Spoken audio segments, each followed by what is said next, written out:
Hello, hi, welcome to your Pedia channel. In this marathon, I will explain the most important interview questions on electrical measurement subject. Okay, so first of all, what is meant by measurement? So measurement is the comparison between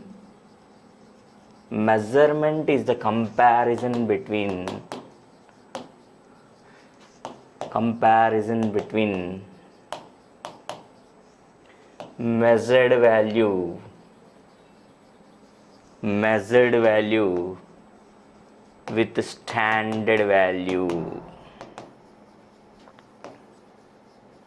So this is measured value are also called as a unknown value or unknown quantity. Yes, measurement is the comparison between the unknown quantity with the standard quantity. So that is called the measurement. So the instruments which are measuring measuring mechanical quantities, the instruments which are measuring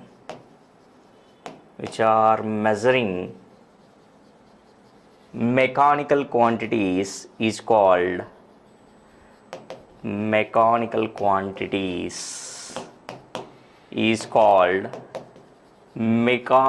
instruments.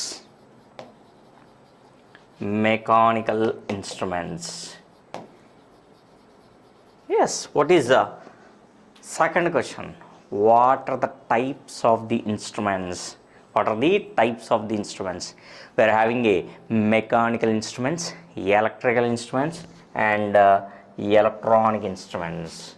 So instruments are of three types. One is mechanical instruments, and another one is electrical instruments, and the third one is electronic instruments. So in our syllabus we are having electrical instruments and electronic instruments only, but while we are entering into our subject, you should know what are the mechanical quantities. In order to know the dimensions of a particular object, we can use the vernier calipers and screw gauge. Vernier caliper and screw gauge are the best example for the mechanical instrument. And also, while you are going to the market, you want to buy the vegetables. So they will measure 1 kg or 2 kg with the help of a mechanical instruments only. Okay, and coming to the electrical instruments means the instruments which are measuring the electrical quantities is called the electrical instruments. What are the electrical quantities? Voltage and current, power, that is electric power, and electrical energy, and the resistance, inductance, and capacitance. So those are all etc. If you want to measure the instruments which are measuring the electronic with the help of electronics, then we can call it as electronic instruments. So digital voltmeters are the best examples, and this is the best example for the electronic instruments. So which one is accurate? Digital voltmeters or digital ammeters are more accurate than the analog. Okay, so we are having analog measurements and as well as the digital measurements. Now we'll move to one by one. What is the function of ammeter? What is the function of ammeter and why it is connected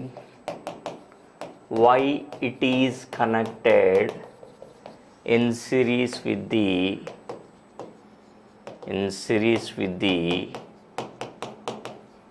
load or supply.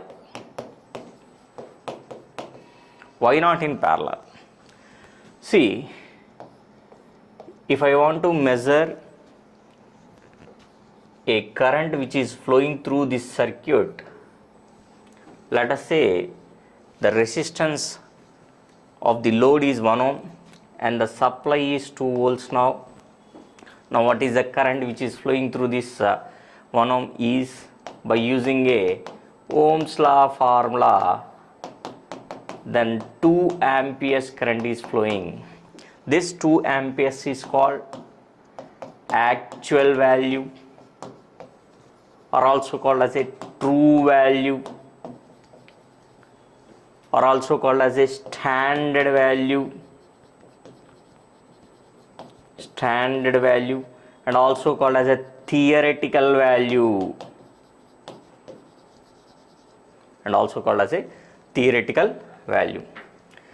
Okay, so in order to measure this theoretical value of current, which meter you have to place?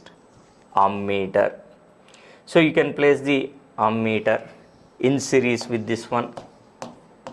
This is 2 volts now, while I am placing an ammeter here, and now the current which is flowing through this one is measured value. What is one is called the true value, and this is called the measured value of current, means I meter, and this one is called the I true value. And by placing the ammeter, the essential requirements for placing an ammeter is also very important. This is also next interview question. What are the essential requirements for placing ammeters? The first point is the circuit condition should not be altered, and the second point is the power loss in the meter should be minimum. Okay, right. So what it is means, by placing a ammeter, suppose if ammeter resistance is equal to 1 ohm, which is equal to load resistance, the meter resistance is equal to load resistance, then what will happen? What is the current now? 2 by, yes, these two are connected in series, now 2 by 2, then 1 ampere only. But what is the true value? True value is equal to 2 amperes, but the measured value is equal to 1 ampere. But how much error? Yes, error is equal to measured value minus true value. That is 2 minus 1, that should be equal to 1. So how much relative static error? Yes, relative static error. These are all, maybe he will ask, what is relative static error? What is the error?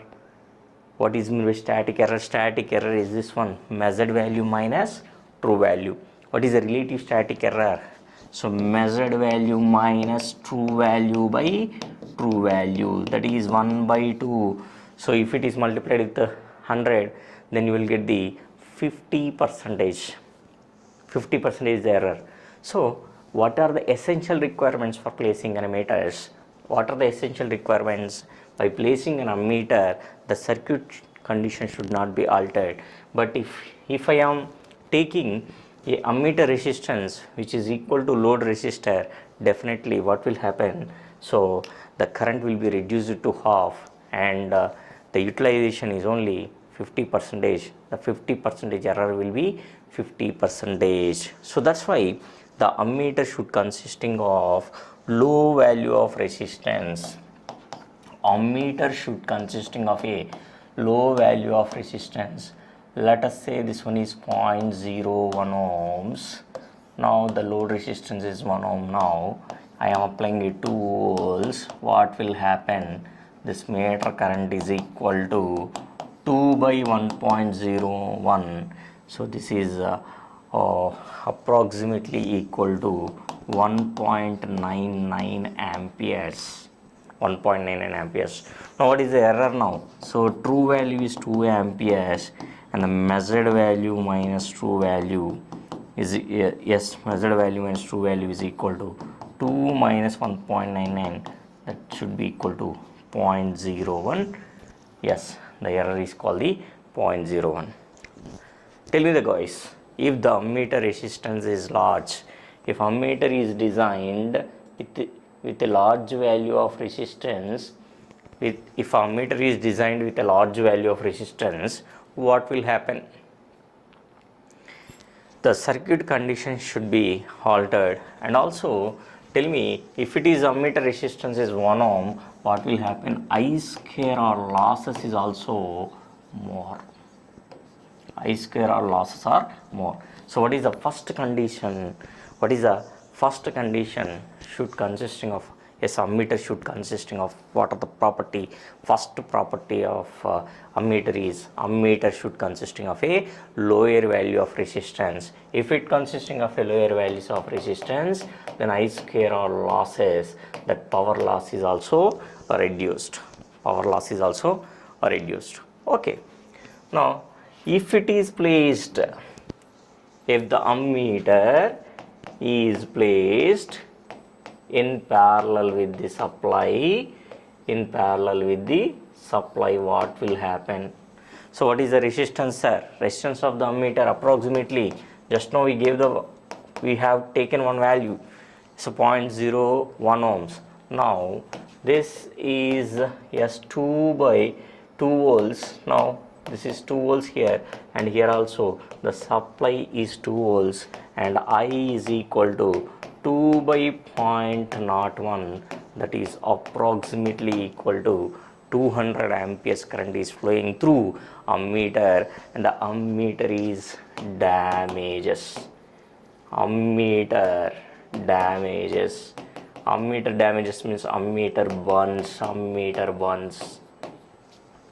That means in that one coil is there, that coil burns, ammeter damages. Okay. And that's why you should never connect the ammeter in parallel with the supply.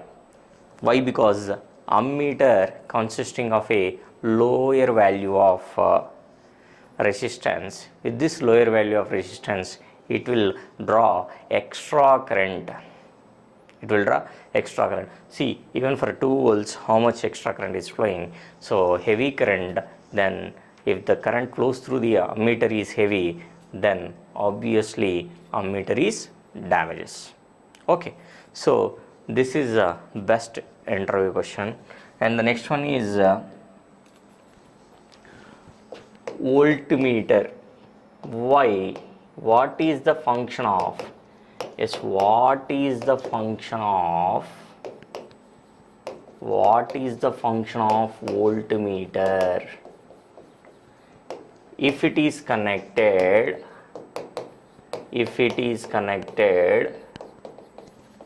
in series with the load,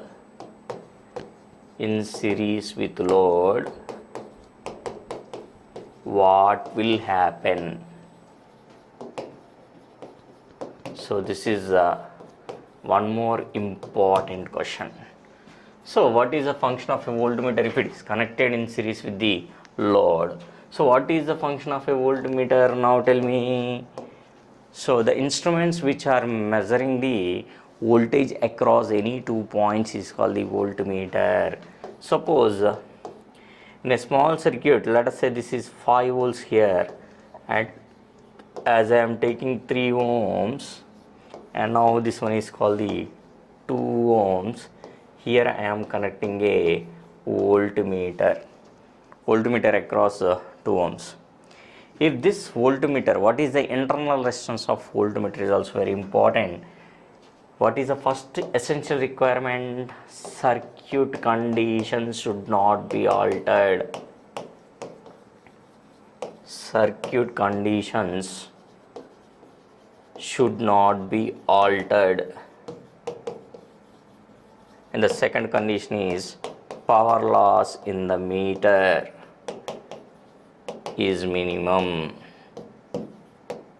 These 2 points you have to remember. Suppose in any interview question, what are the essential requirements for placing a meter, means you should tell these 2 points. Okay, so and how much current is flowing without voltmeter? So let's check it. This is 5 and this one is called the 3 ohms and 2 ohms. Now the current which is flowing through this circuit is I is equal to 5 by 3 plus 2, that is 1 ampere. If 1 ampere current is flowing now, what will happen? 1 ampere into 2, that is 2 volts. Yes, what is the theoretical value? Actual value.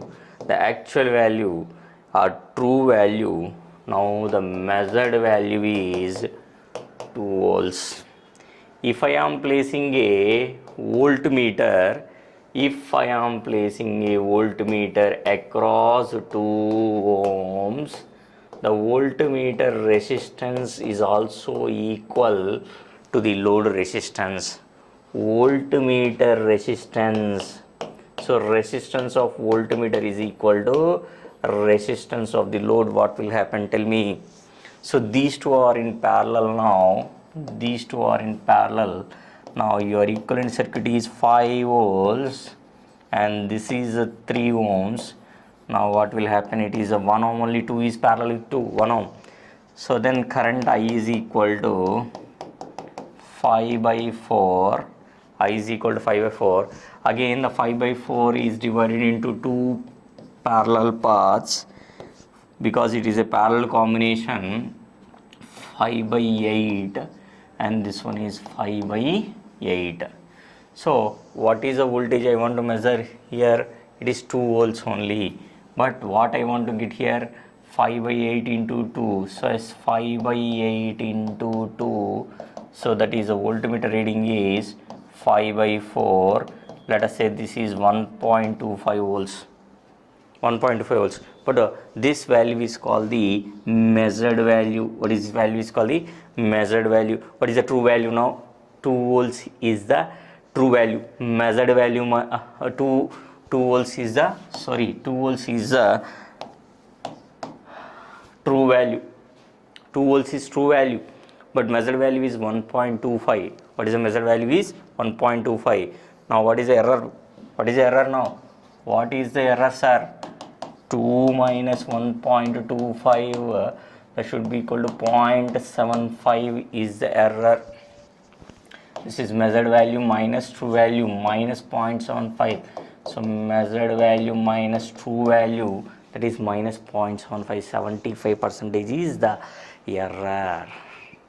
Percentage means, okay, you have to calculate relative static error as minus 0.75 by S2 into 100, then you will get the percentage means 0.375.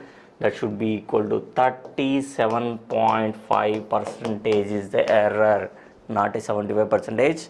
37.5% the error is produced. If this error is produced, yes, you can't place the voltmeter in like this with a equal value of the resistance. And by placing this voltmeter, the circuit conditions is altered or not? Yes, the first condition is failed. Now what happened to the second condition? Power loss is equal to V square by R. The power loss is also more. That's why you should design a voltmeter resistance which is having a larger value. So ideally say without voltmeter, what is the resistance value? Is infinity. Infinity parallel with 2. It is only 2 S. Infinity S. You can connect the voltmeter resistance, which is having a less than infinity, That means larger value. Yes sir.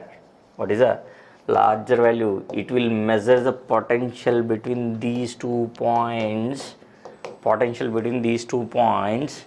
Then with a larger value, then equivalent combination is approximately equal to 2 ohms. And now it will measures the voltmeter, which will measures 1.99 volts is approximately equal to 2 volts. Okay, and what is a continuation of the question? What is the continuation of the question? Tell me. If voltmeter is placed in series with the load or supply, what will happen? This is a 3 ohms. Now you can place a voltmeter like this. Now what will happen? This one is 2 ohms. Now what is the potential at this point, and the potential at this point is same or not? If a voltmeter is connected with a large value of resistance, what will happen? Large value of resistance, ideally say it is an open circuit, the current which is flowing through the voltmeter is 0. Current which is flowing through the voltmeter is 0. And so the potential at this point, is the same. Potential difference is 0 and the voltmeter reading is 0. If the current is 0, the voltmeter reading is 0. Okay, so what is our first question? Ammeter which measures the current, ammeter should not connect in parallel with the supply. Ammeter consisting of a low value of resistance and voltmeter consisting of a large value of resistance, and the voltmeter should be connected in parallel with the any combination, and if it is connected in series with the supply or load, and it will shows 0 reading. So that is our conclusion point. It will shows, yes, tell me, 0 reading. Yes sir. Still now we are studying about yes, which type of instruments? Electrical instruments. So in this electrical instruments, there are 2 major types of the instruments, that is called the absolute instruments and secondary instruments.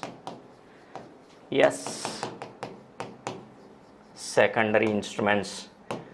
What is by absolute instruments? Absolute instruments which measures the unknown quantity in terms of the constants of the instruments. That's why it is called the absolute instruments are accurate.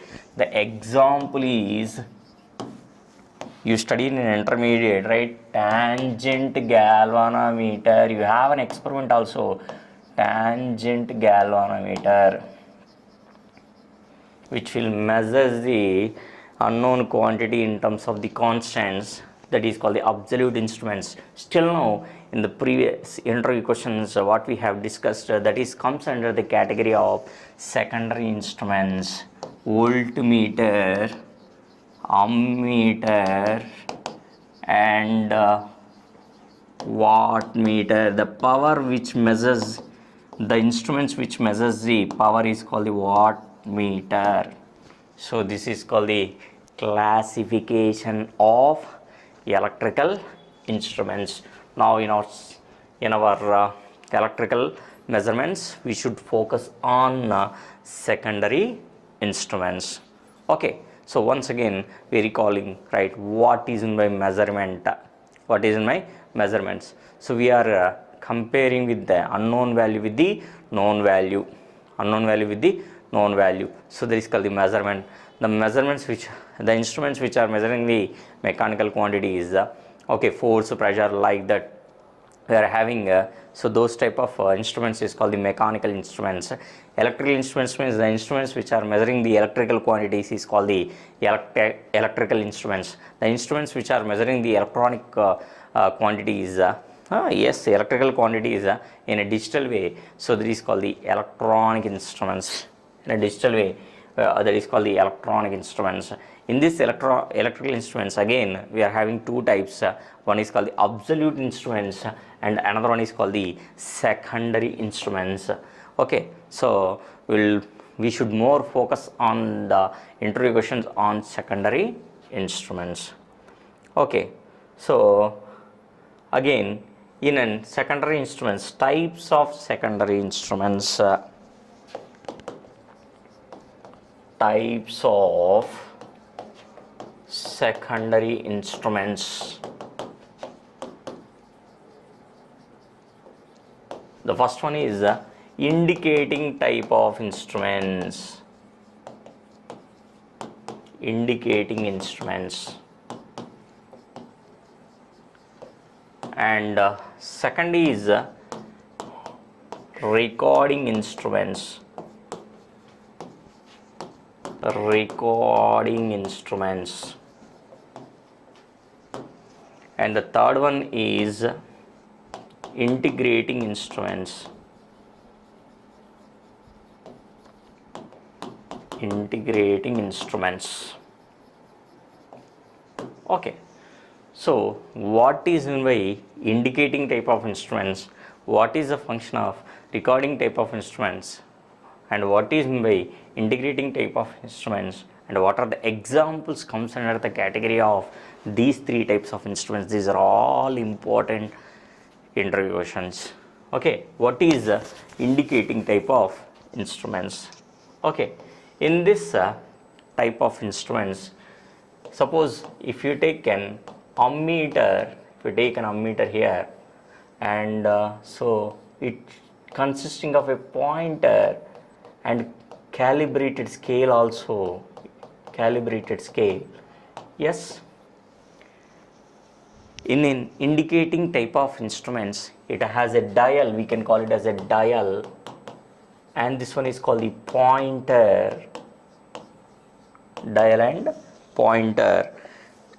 This pointer indicates the magnitude of the unknown quantity, the magnitude of the unknown quantity, either voltage or current or power. So magnitude of the unknown quantity, and this pointer moves over a calibrated scale. This pointer moves over a calibrated scale. Okay, and this type of instruments is called the indicating type of instruments. Yes, analog ammeter, analog ammeter, and analog voltmeter, analog voltmeter,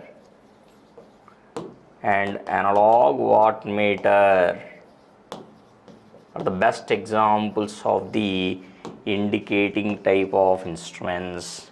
Indicating type of instruments. In an indicating type of instruments, it has a calibrated scale, and the pointer shows or indicates the magnitude of the unknown quantity, and which moves over a calibrated scale.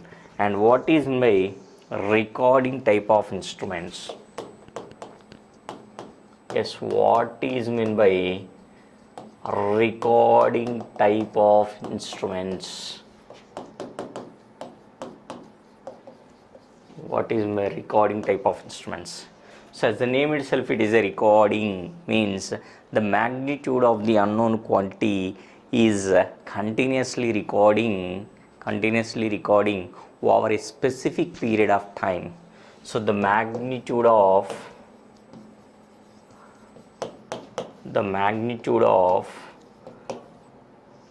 unknown quantity, the magnitude of unknown quantity, the magnitude of unknown quantity is continuously recording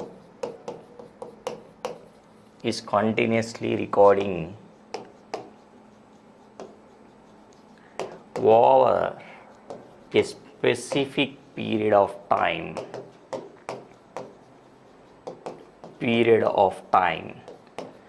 Yes, so if you go for the seismograph, is the best example for the recording type of instruments, and also XY plotter, and these two are the best examples for the recording type of instruments.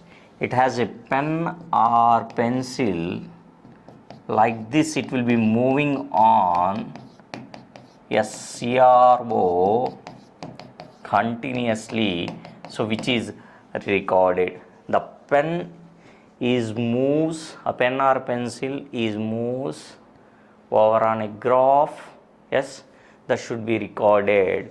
So if you want to take the human pulse with the help of a seismograph, if you observe in the hospitals, in movies, especially in movies, you can observe that. So if it is a continuous signal, then human is under live condition, and if you are getting a DC signal,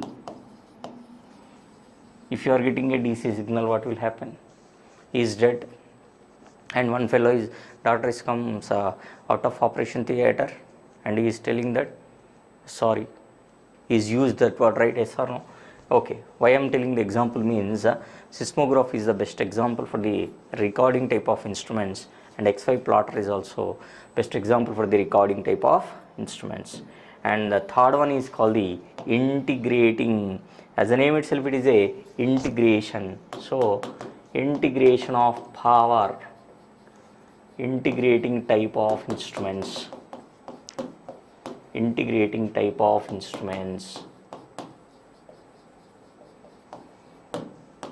Yes. So the electrical quantity is total electrical quantity is measured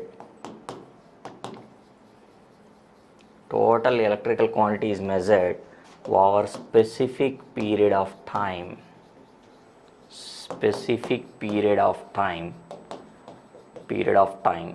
Yes, especially what is the electrical quantity is power. So integration of power dt, so that is called the energy. So in our homes, suppose a person which is used only one fan and one bulb, and another person is using water heater and geyser and fridge, he is having a fridge and washing machines, and he is using continuously and daily, and who will get more bill? So the second person which is having more electrical gadgets, right? So he will get more bill. So why? Because he is consuming more electrical power, and day 1 power consumed multiplied with the time, and day 2 power consumed multiplied with time, and day 3 power. So up to, if if you want to get the January bill, then 31 days, after 31 days, one fellow is coming to our home, and he is seeing energy meter reading, yes, 1 meter reading, and is typing that, then you will get the charges, yes, electricity charges. Which meter it is? Energy meter. So energy meter is the best example of the integrating type of instruments. So these are all called the types of secondary instruments. Okay, what are the essential requirements of secondary instruments? This is the next introduction. What are the essential requirements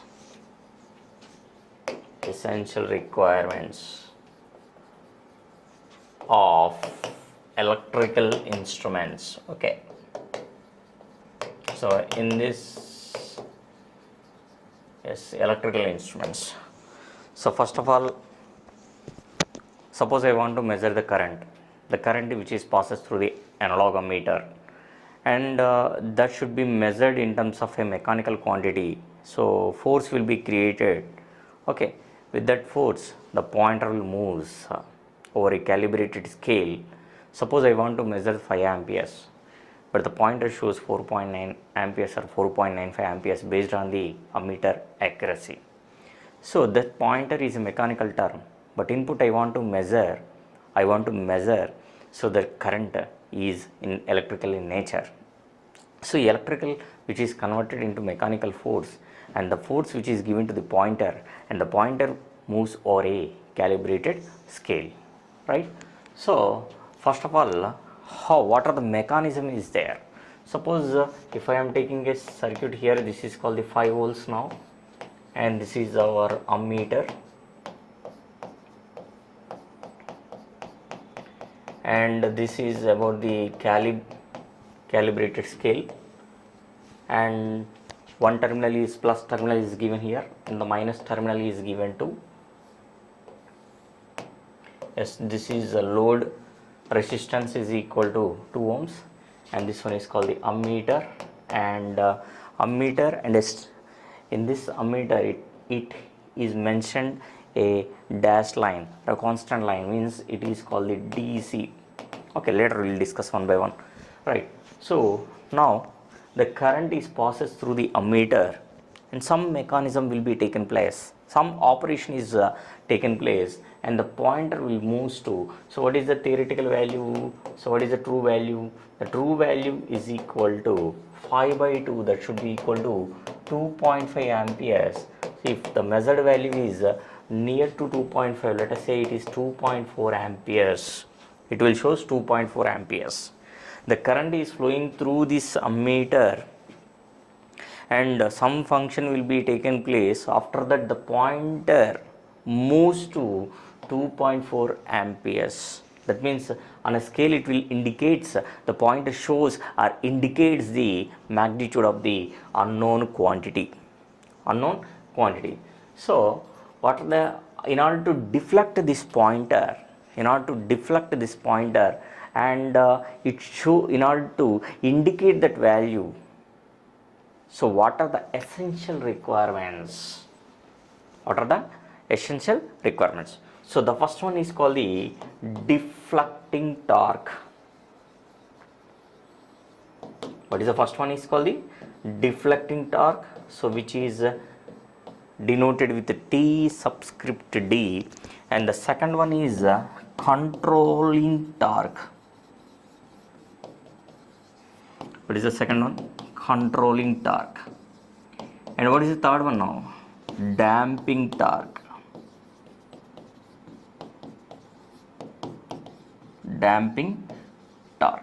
So this is T damp. Yes, what is the function of a deflecting torque? So what is by deflecting torque? Suppose I want to measure this current 2.4 amperes, that current is measured in terms of a mechanical nature, and the force will be created, thus force is given to this pointer, and the pointer shows 2.4 amperes on a scale, calibrated scale. Okay, now so how many methods are there to produce? Next interview question, how many methods are there to produce deflecting torque? And first of all, what is deflecting torque? The force required to move the pointer from its initial position is called the deflecting torque. So the force required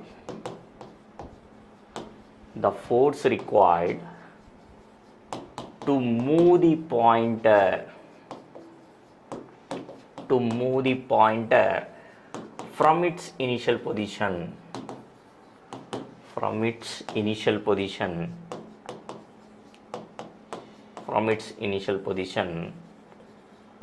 is called deflecting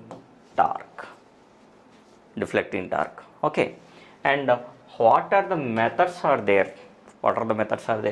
So first one is called the magnetic effect, and the second is thermal effect,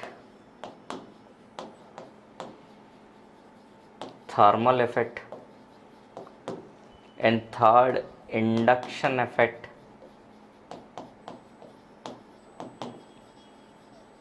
induction effect. Fourth, electrostatic effect. Electrostatic effect.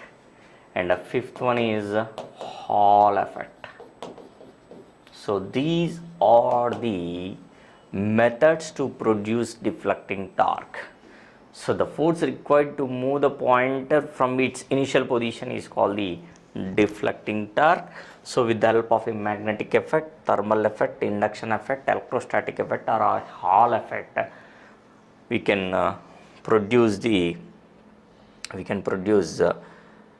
deflecting torque,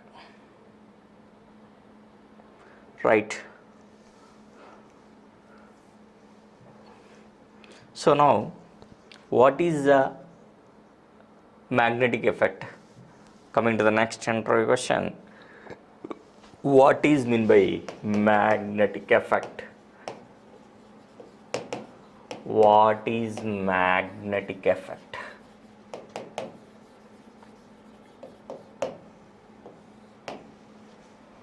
Yes, whenever current carrying conductor placed in a uniform magnetic field,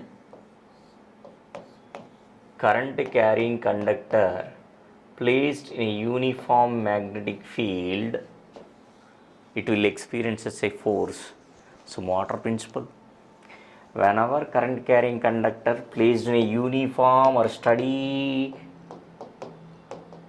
or constant magnetic field, it will experience a force, where force is equal to BIL sin theta.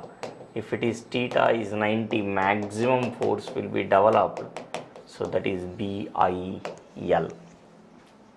Okay, and the second one is called the thermal effect. What is thermal effect? Yes, what is thermal effect?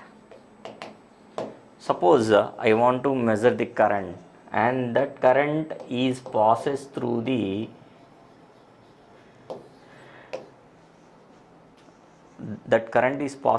element resistor, so which will produces an heat here. Heat is equal to I square RT. The current which is passes through this element produces a heat, and with the help of a thermocouple instruments,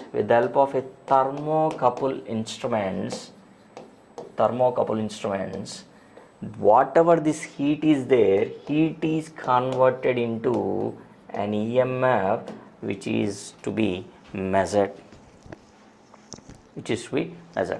and this magnetic effect which is used in PMMC instruments and MI instruments, PMMC instrument and MI instruments. This thermal effect with the thermocouple instruments, we are having thermocouple instruments which can be measured AC or DC, and PMMC can be measured only DC, MI can be measured AC or DC. And what is the third one? Now? Induction effect. So here,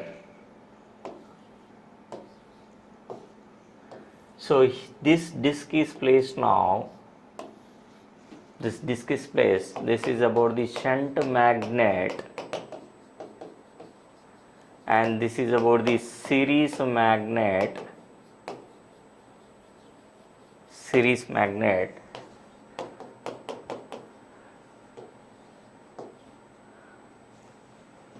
And the shunt magnet produces the flux lines are like these, and the series magnet is also produces flux lines. Shunt magnet flux lines are like this, and this is called the non-magnetic conducting disc. Non-magnetic conducting aluminum disc, sir.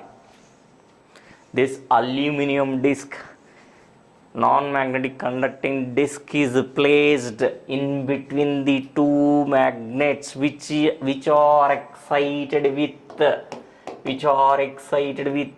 which supply? AC supply.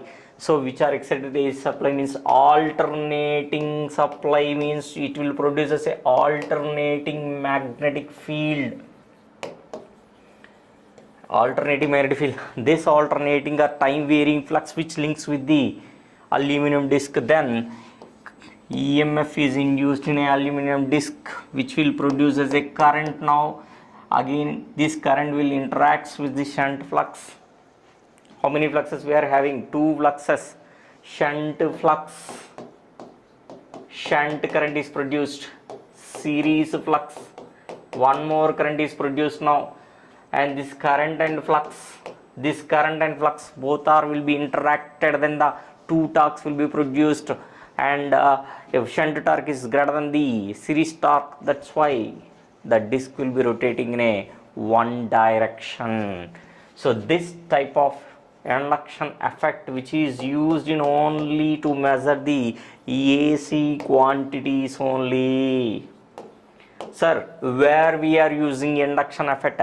This induction effect which is used in energy meter. This principle is used in energy meter.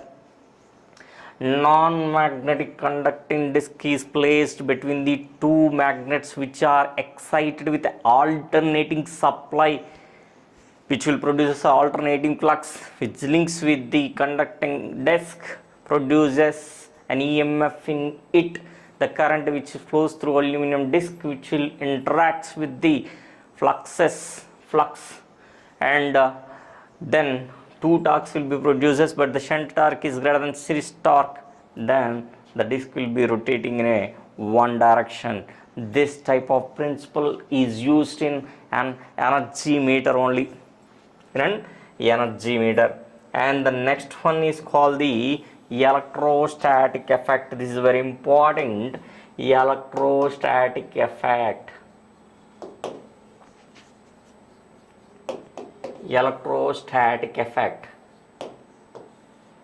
Yes, and if two plates are charged now, and the poles charges are formed on the two plates, and the two plates are placed at distance d. So because of attraction force between these two plates, suppose if a pointer is connected here, then it will shows the required value. So because of attraction force between these two plates, and one is called the moving plate and another one is called the fixed plate. So the deflecting torque is produced in this way. Because of attraction force, the pointer which is attached to this moving plate, and the pointer will shows required position. Okay, and this is used in electrostatic voltmeter.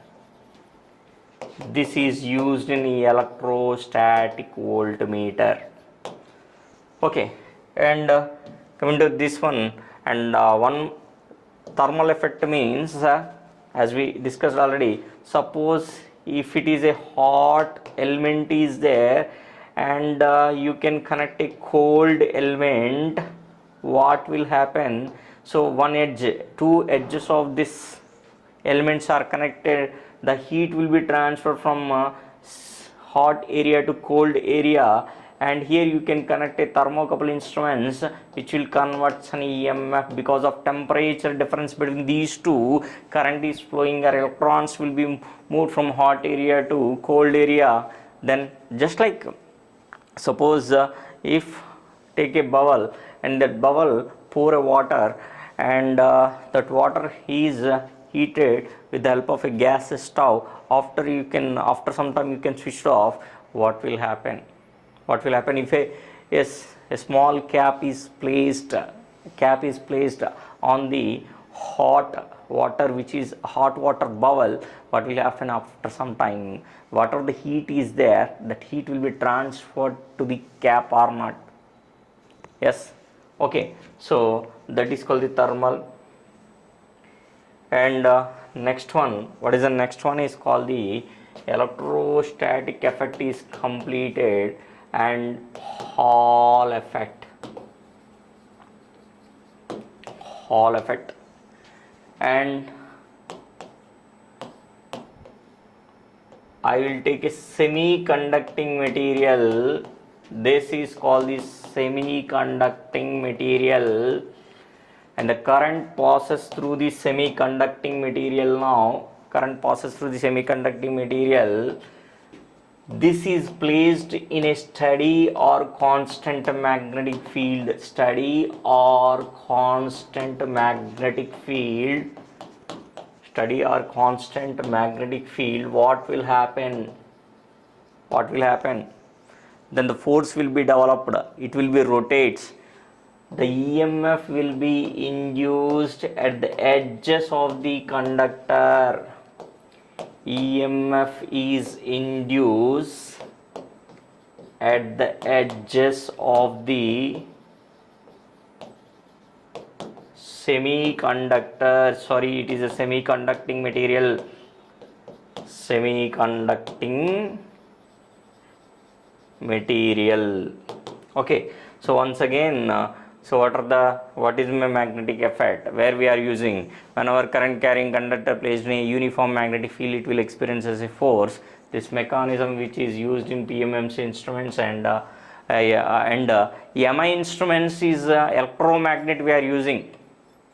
Okay, current carrying conductor placed in a uniform magnetic field, that is a DC principle. Okay, but in an MI instruments we can use an electromagnet. So if a soft iron disc is brought to the yes electromagnet, it will be attract based on the attraction force or repulsion force. MI is working, but what is the effect is called the magnetic effect or not. Okay, so what is the thermal effect as we discussed just now? Yes, when the current, what I want to measure is current. So this is responsible for the current, and this is also responsible for the current is to be measured, passes through the element which will produce an heat by connecting a thermocouple instrument which will convert heat to EMF, and then we are having induction effect. Non-magnetic conducting disc is placed in the two magnets which are excited with the alternating supply, which an EMF is induced in an aluminum disc, and this EMF, due to this EMF, current will be flows, currents will be interact with the fluxes, and the disc will be rotates. Okay, and next one is called the electrostatic effects. So static means two charges are formed, you can make the charges. Okay, and with the help of so here we can call it as a fixed plate, and here I can call it as a moving plate because of attraction forces between these two plates.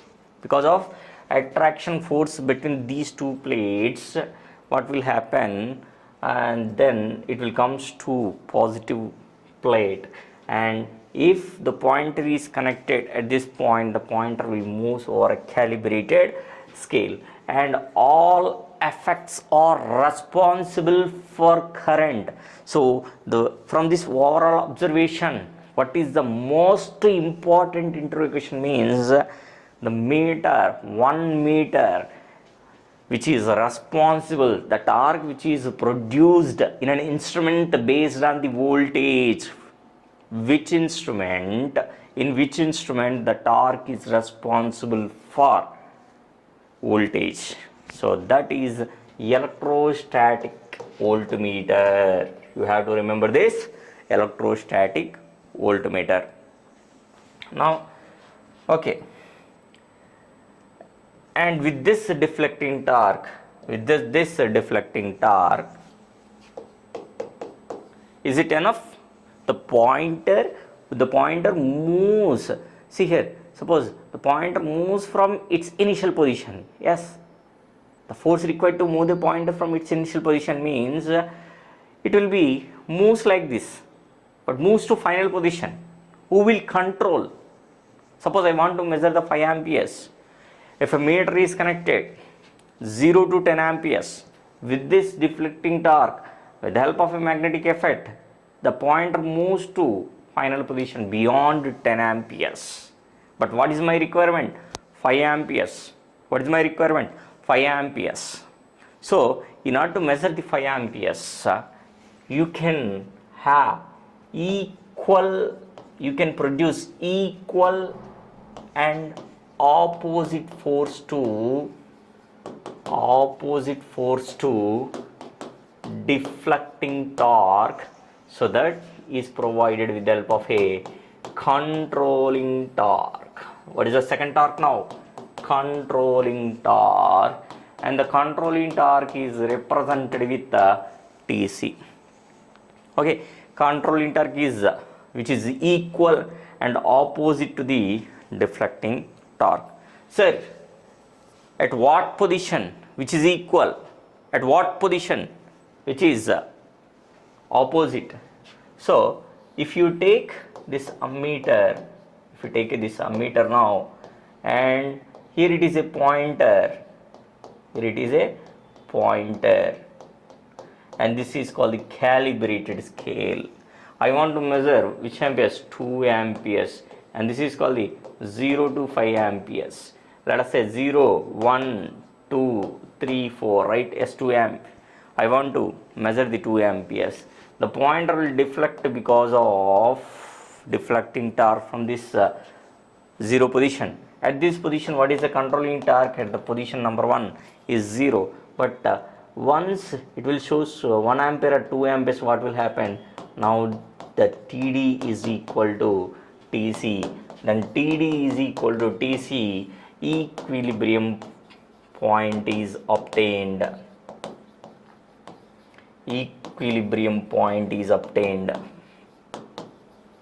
Okay, just now I explained with the help of electrostatic voltmeter. Two charges are formed here. Yes, and because of deflecting force, the moving plate comes to coincide with the fixed plate. But if you connect the spring here now, what will happen? At this position, normal position, spring force will be 0. But once it will be stretched in this direction, what will happen?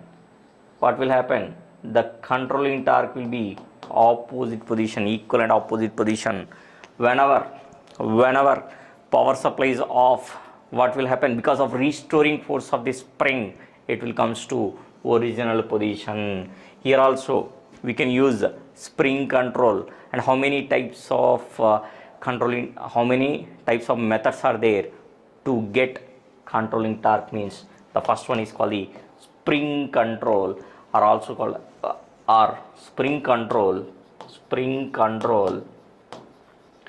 and second one is called the gravity control. Spring control and gravity control.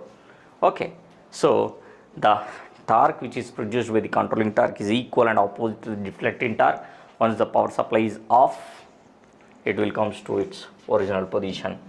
And first I will, what is gravity control? What is gravity control? Tell me the advantages and disadvantages. Tell me the advantages and disadvantages. Okay, now, so here this moving system is placed on the spindle here, and this weight is called the fixed weight. What is weight? Is called the fixed weight. On the spindle we can connect the one more weight, so that is called the moving weight or movable weight. This is adjustable. Yes sir, this is adjustable weight. adjustable weight is attached to this spindle, and now this one is called the pointer. Pointer moves over calibrated scale. Yes, pointer moves over a calibrated scale. Now under normal operating condition, this the position of the mole weight at this position. Whenever, because of deflecting force, if this pointer moves to at a particular position, what will happen? The movable weight comes at this position. The movable weight comes at this position. So this is called the theta, and this one is also called as the theta. So from this starting position, it will move at an angle of theta. What will happen? So here there are two forces will be created now, and so this is the downward force. This is the downward force, and the angle which is making at this position, see here at this vertical position. So this is inclined position, this is a vertical position, and theta, and this weight is represented with W, and this is called the W cos theta, because yes, adjacent component, and what is this component is called the W sin theta. Because of W sin theta, the mobile weight tries to comes to its original position. So then the controlling torque is produced, which is equal and opposite to the deflecting torque. And what are the advantages? Yes, TC is directly proportional to, W sin theta. Controlling torque is directly proportional to W sin theta. What are the advantages of this gravity control? It is time independent, and the second advantage is temperature independent. So what is the gravity control, and tell me the advantages and disadvantages. You can split an interview questions. What are the advantages of gravity control? What are the disadvantages of the gravity control? You can place these two are the advantages. And one more thing, it is simple and cheap.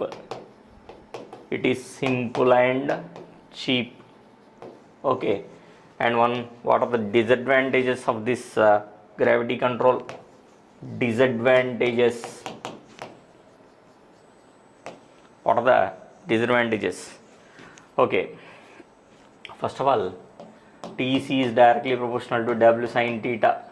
So non-linear scale, it should consisting of a non-linear scale. The first disadvantages. Second disadvantage is it should be placed in vertical position. It should be placed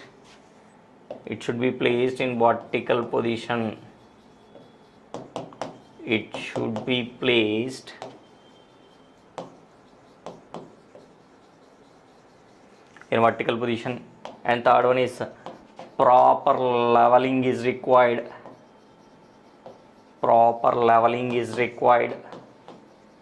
So because of gravitational force exactly acting on downwards, if a proper leveling is not required, is not correct, leveling is not proper, it is improper, then what will happen? Entire readings what you are getting are the errors only. Large value of errors are produced with the help of a gravity control. Okay. And the second one is called the most important. What are the advantages of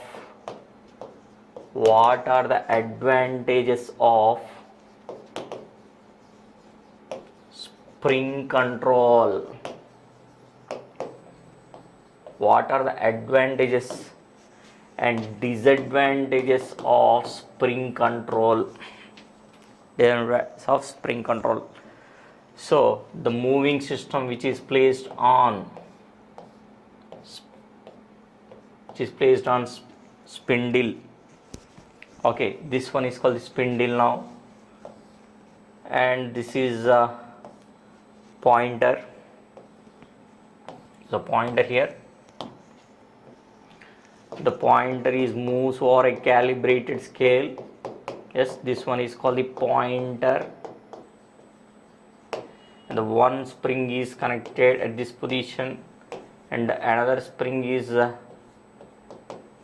connected. This is 1 and 1 dash, and the current passes through the springs to spindle moving mechanism. This one is called the moving mechanism or spindle. The pointer is attached to the spindle now. If the current passes through the springs, and the current will be coming from 1 dash. If you take a ammeter,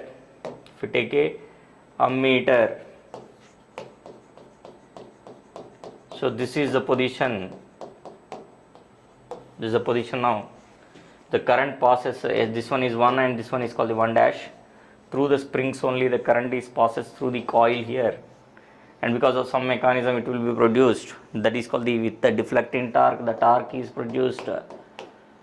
And if the pointer comes to at this position, the spring will be twisted in opposite direction. Okay, we are having a linear springs and hair springs. These two are the hair springs.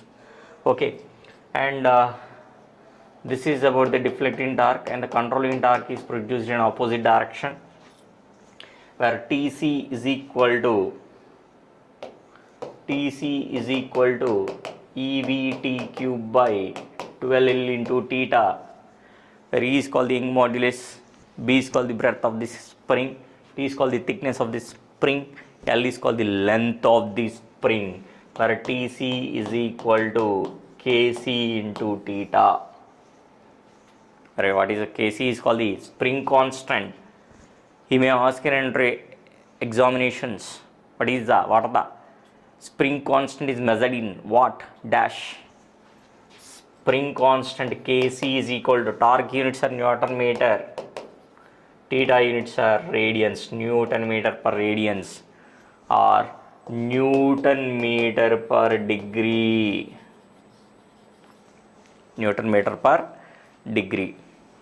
Okay, so what are the advantages? Or disadvantages of spring? Advantages are, you can place at any position. You can place a meter at any position. Okay, horizontal or vertical, and it should consisting of a linear scale.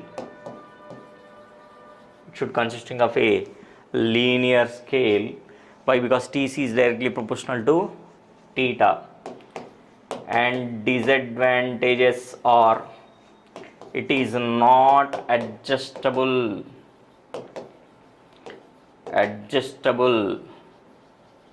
and it is temperature dependent,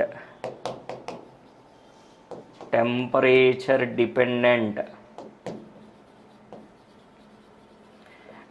it is time dependent.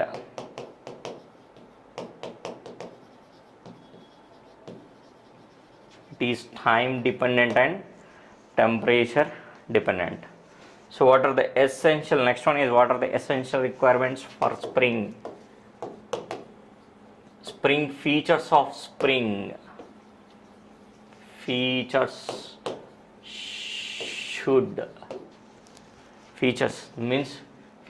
of spring. First of all, spring should be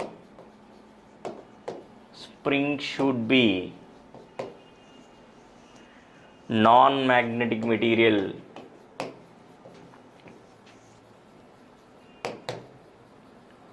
The spring should be non-magnetic material.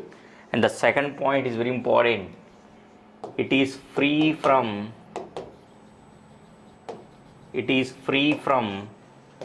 mechanical stress. So because it will loses its property, it will free from mechanical stress,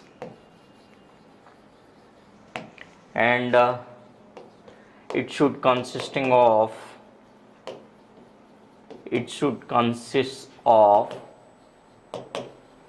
low resistance, and low resistance means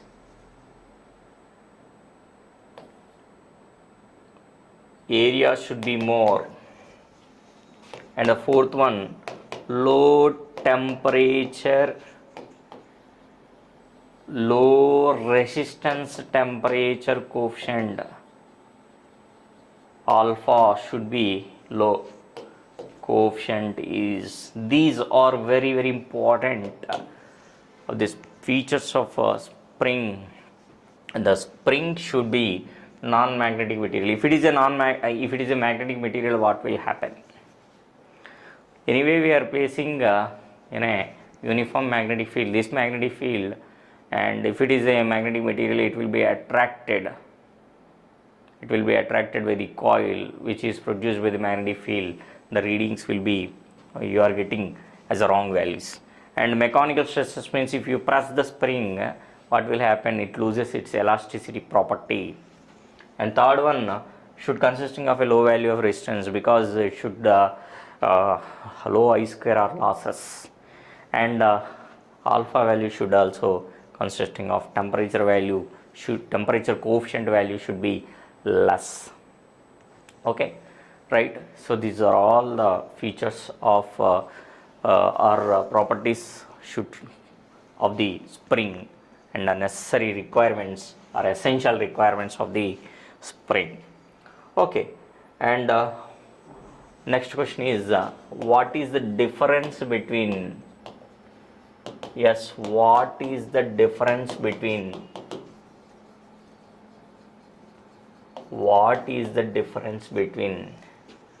spring control?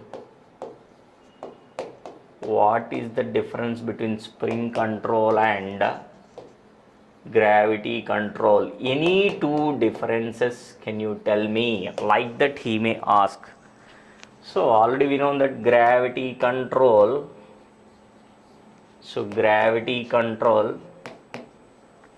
and this one is called the spring control. Gravity control and spring control. So first of all, weights are adjustable, or controlling torque is adjustable,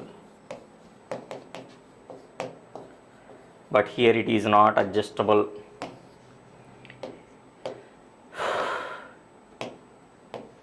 It is not adjustable. And temperature independent.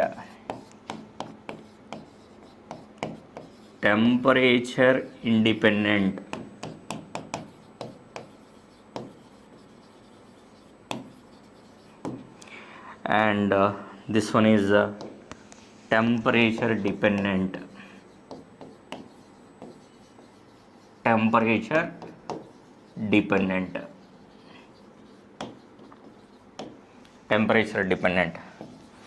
And next one is time independent.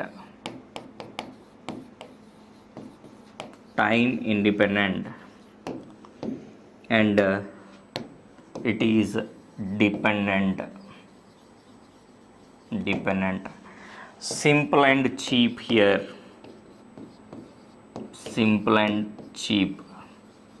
And it is costly some compared to gravity control. It is somewhat costly. And fifth one, it should be placed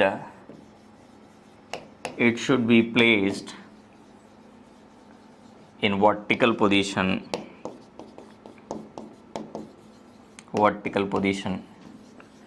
And at any position you can place at any position. And the next one is the most important one is non-linear scale. if the instrument which is used as a gravity control having non-linear scale, and here it is linear scale. So this is a major advantage. Yes, two advantages. So proper leveling is yes, one more point also you can add it now. Proper leveling is required. Proper leveling is required here. Leveling is required, and here not required. Not required. See, students, you may feel that some of the students I had that yes, this type of questions are asked in ISRO examinations. That means ISRO interview questions, or BARC interview questions, or IISc interview questions. Yes, maybe you don't have an idea. Without knowing the concept, you can't remember the answers. And why the ammeter is consisting of low value of resistance? Why the voltmeter should have large value of resistance? Why the ammeter is placed in series with the supply or load? Why the voltmeter is placed across these 2 points? These were asked in previous Indian engineering service examinations. Now we can call it as a engineering service examination interviews. And so what are the advantages of a gravity control? What are the advantages of spring control? So we are going one by one questions to level 1 questions to yes, level 3 or level 4 questions. Without knowing the subject, without knowing the yes concepts, you may not answers. You may not give the proper answers. Okay, and in circuits also, if this signal is given and the output is like this, Vc equal to 1 by C integration of I dt, and these type of questions will be appeared in signals and systems interview questions. Okay, so after listening overall video, definitely I will give assurance maximum of 95% you can crack any interview. Okay, and so coming to this next question, we are having 2 talks. One is called the deflecting torque and another one is called the controlling torque. Deflecting means yes, initially it will be deflected, pointer will be deflected, and the controlling torque will be produced equal and opposite to the deflecting torque. And what is the necessity of damping torque? So what is the necessity of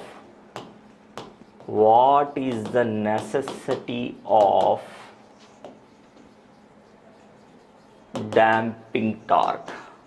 While you are listening entire video, then you can know all the important questions. Yes, coming in interview questions, PMMC instruments, which type of effects are used in PMMC instruments? Suppose under running condition, if the spring will be damages, what is the reading in an MC instruments, in an MI instruments? These type of questions were asked in engineering service examinations. Okay, let us discuss one by one, and don't forward it and listen carefully. This 4 hours marathon will help you a lot. So while you are doing a preparation, suppose you want to do hurry, then you will not get anything. Seriously, if you thoroughly listen the classes and if you maintain the proper notes and writing the questions once and twice, and practice the questions, then you can easily able to crack in any interview questions. Okay, those over solving IIS questions, objective type questions and ISRO questions. In this we won't discuss the problems because it is a interviews marathon. So you may feel difficult while solving the problems, but by practicing the problems and by analyzing the concepts, you can crack, you can clear an examinations, objective type examinations, and crack an interview.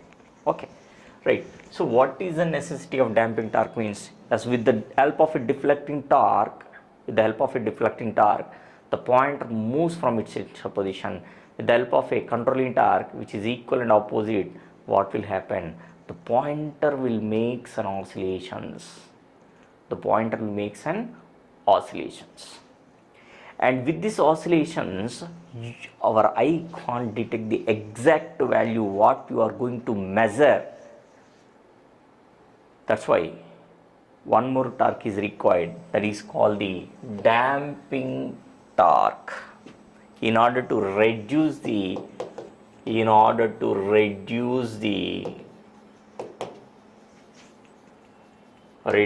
motion or oscillations of the pointer. In order to reduce the oscillations of the pointer, damping torque is necessary. Okay, sir, we understood that deflecting torque is produced by the phi fx, controlling torque is produced by the two methods. But how many methods are there to produce the damping torque? So first one is the most effective, that is called the eddy current damping.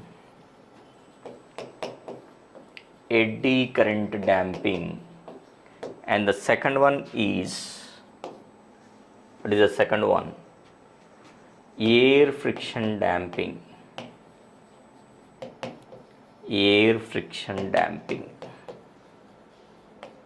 And what is the third one? Fluid friction damping.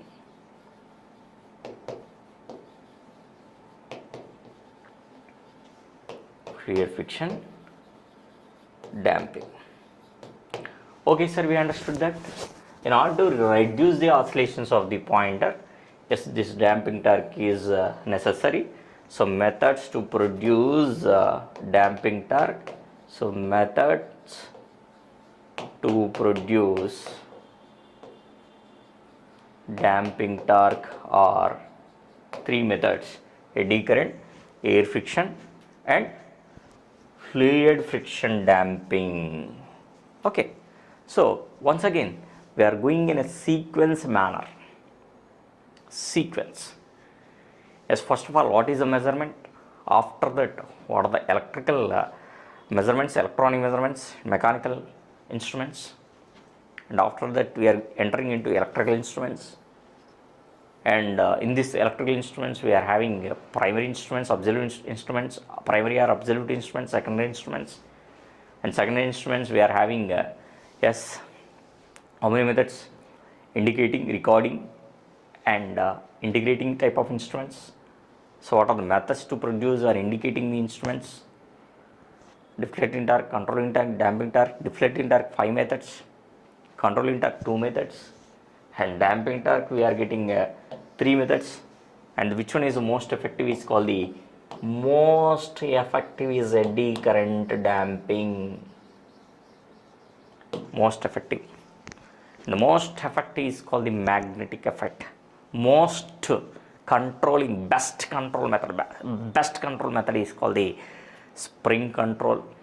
Okay, we have to club from magnetic effect or spring control and eddy current damping. We will make one type of instrument.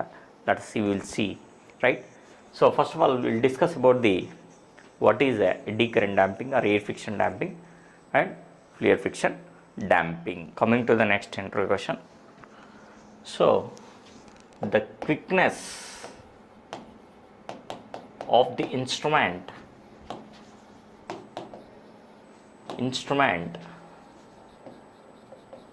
to settle down to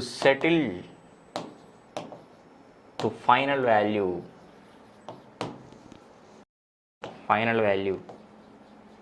is called steady state.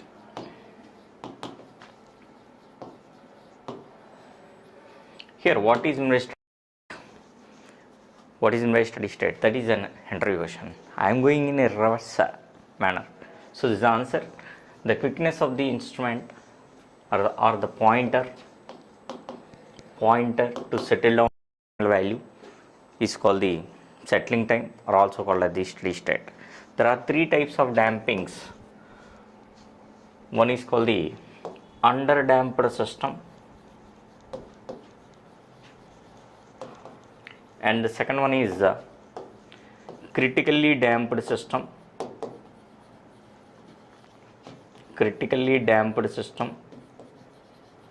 and the third over damped system. I think you may learn in control systems what is the under damped system. The zeta is less than 1. Where zeta is called the damping ratio, and critically damped is zeta is equal to 1, and over damped is zeta is greater than 1. The settling of the pointer, the quickness, how much it reaches to our required position or not, how much time it will take. Based on that, we are dividing the damping levels. And if you draw the curve between the deflection versus time, deflection in theta versus time, let us say one of the is the reference value here, that is C of t is the output, and the pointer will make an oscillations, and finally it will comes to original position if it is a under damped system.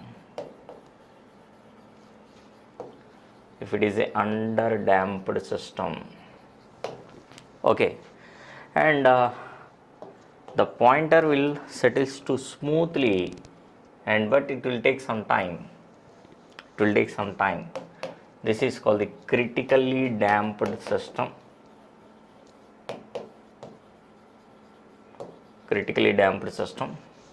And the third one is the over damped system. It is the time which is taken to settle down, the pointer to settle down is more. So where over damped system means it is a sluggish nature. Suppose if you connect the meters while you are doing an experiments, if the meter is equipped, if the meter is provided with over damped system, after 1 hour you will get the reading. So that is a over damped system, but it is more accurate. Okay, the pointer will slowly moves, but while you are doing experiments in your, you may observe that even if you close the switch, the voltmeter shows instantaneously it will shows the deflection. If it is a DC means 220 volts it shows, and if AC means 3 phase volts, that means line to line you can connect, right? So this is about the damping system. And this damping torque, is it dependent on current? That is the next question. It is independent on the current to be measured. It is independent. Why? Because it reduces the oscillations, that's it. It is independent on current to be measured. current to be measured. So this is a very important. And how many types are there, and we are having how many types of damping methods are there?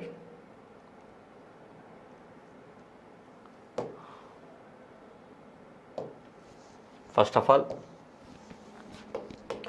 air friction damping.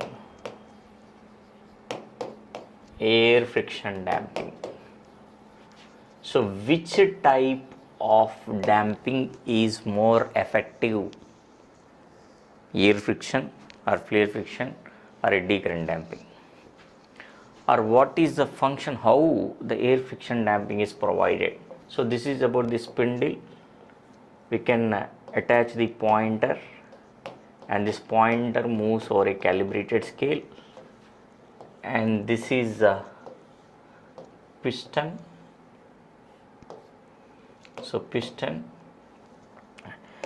and this one end of the piston is closed in one chamber. One end of the piston is closed in one chamber, and this is fixed air chamber.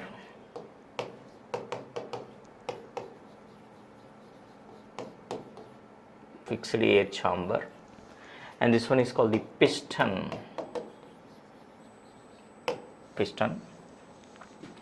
Okay, so this is a moving system here. This one is called the moving system. When the pointer makes an oscillations, what will happen? This piston is pressed downwards, and here the pressure of air will be produced. The pressure of air will be produced here. So pressure of air is created. What will happen if a pressure of air is developed? What will happen? The pointer, this piston will not comes out easily. Immediately it will reduces the oscillations. Once it will be hit, right? So the pointer will make an oscillations like this. Okay, right? So if this piston is pressed inside, when it will make in this position, pressed inside means immediately it will not comes from this chamber. Why? Because the pressure of air will be created, and it will reduces the friction between the, it will reduces friction between, reduce friction between piston and chamber. Okay, and also, and the air gap between these two is uniform.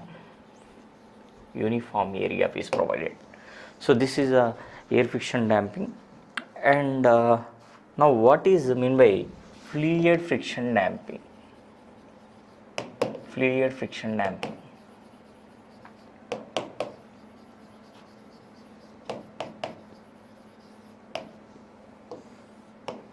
As fluid friction damping. If you take fluid instead of air, if it is filled with oil, the oil, so should consisting of oil has viscosity. The friction will be reduces. So friction will be reduces, and this is a effective damping when compared to air friction damping. Air friction damping. So effectiveness of the fluid friction damping, fluid friction damping is greater than air friction damping, but you should place it in a vertical position only. Why? Otherwise what will happen? The oil may leak, and it should not seen as a clear one. And air friction damping you can place at any position, at any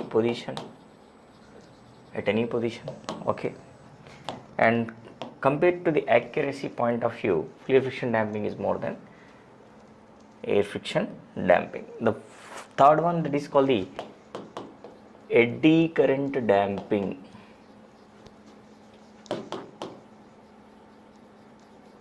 Is the most important damping here.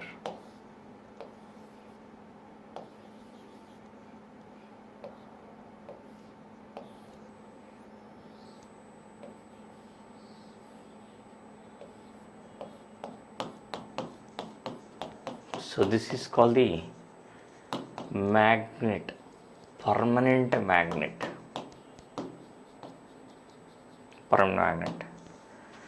and if a disc is rotating, and if the disc is rotating, why it is rotating? So because of deflection force or driving force, the disc is rotating, and the controlling torque is also produced now. And if this disc is rotating, this disc is placed in the presence of magnetic field, what will happen? Cutting action will be taken place. If cutting action will be taken place, an EMF is induced in a disc. So according to Faraday's law, and it requires a Faraday's law and also called Lenz law. Faraday's law and also called as the Lenz law. So EMF is induced. According to Lenz law, effect will always opposes the cause. Effect will always opposes the cause. Effect will always opposes the cause. What is the cause for production of the EMF? Movement is the cause. When it will be rotating in this direction, then only EMF is induced. So that's why it will reduces the motion of the disc, and this disc is made up of aluminum, and these are all interview questions only. See here, theory is not yet covered. Theory is not only theory is not covered, is covered. So important questions. The disc is made up of aluminum, and the EMF is induced. According to Lenz law, it will reduces the motion of the pointer. It will reduces the motion of the pointer. And out of three dampings, where the most effective damping is eddy current damping. So order of the effectiveness is called the eddy current damping, accuracy point of view, then fluid friction damping, then air friction damping. And neatness, coming to the neatness, eddy current damping is greater than air friction damping is greater than fluid friction. So this is also very, very important, objective, important interview questions. Now, so out of all the methods,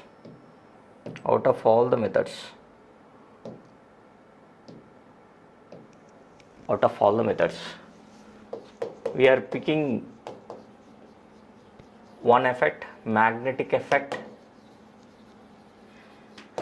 plus the deflecting torque is produced by the magnetic effect, plus the most effective control is spring control,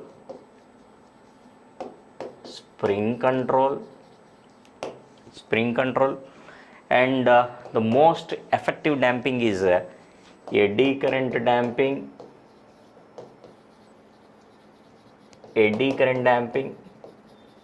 yes, ready, we'll make it 1 meter. That meter is called the PMMC meter. What is PMMC? Permanent magnet moving coil. Now you can see here is a north pole, south pole, the moving mechanism. So this is about aluminum frame,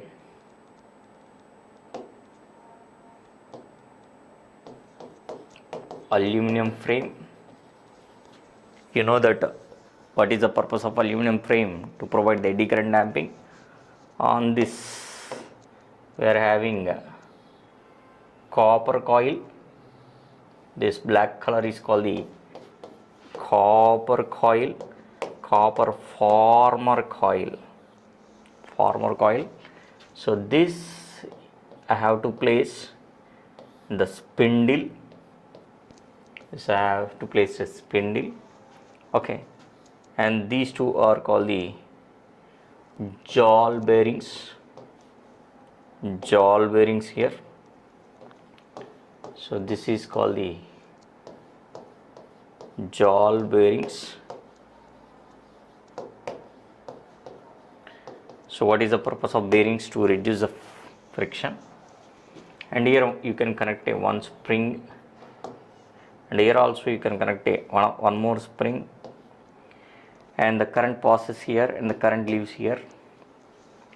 And here you can connect a one pointer to the moving system, and this is about calibrated scale. What is called the calibrated scale. Okay, so at the end you may have like this U-shaped magnet. It is, if you cut the magnet, it will consisting of two poles at the edge. So this type of magnet we are using, U-shaped magnet. And which permanent magnets we are using? Whenever current passes through the springs in this fashion, current passes through the springs, right? Current passes through the copper coil, and it will leaves like this. Whenever current carrying conductor placed in a magnetic field, it will experience a force. Due to that force, the spindle will be moves. If the spindle moves and the pointer is attached to the spindle, the pointer is also moves to your required position. The springs will be twisted in an opposite direction. The spring produces equal and opposite to the force to the deflecting torque, and this aluminum former, while it is moving, an EMF is induced in an aluminum frame, and in that aluminum frame, according to Lenz's law, effect will always oppose the cause. Movement is the cause for producing the EMF in the aluminum. So that's why it will opposes the movement. It reduces the oscillations. The most effective damping, eddy current damping, we can use in a PMMC instrument. Spring control is also used, and once TD is equal to TC, equilibrium point is obtained. TD is equal to TC, equilibrium point is obtained. And what is the TD now? TD is equal to, yes, force into perpendicular distance now. Perpendicular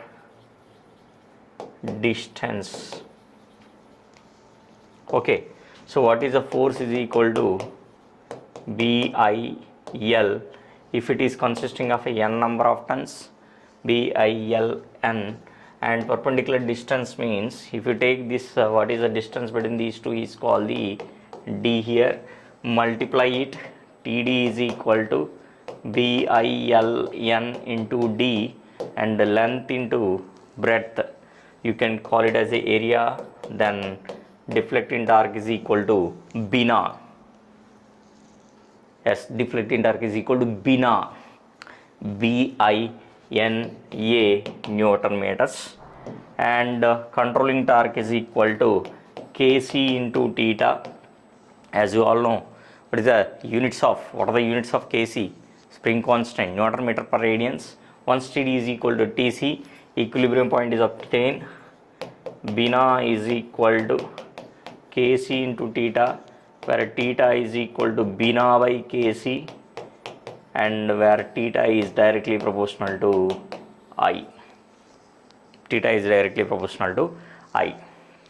So if theta is directly proportional to I, it consisting of a linear scale. That is the biggest advantages. Strong magnetic field is present because we are using a permanent magnets. Strong magnetic field is present here.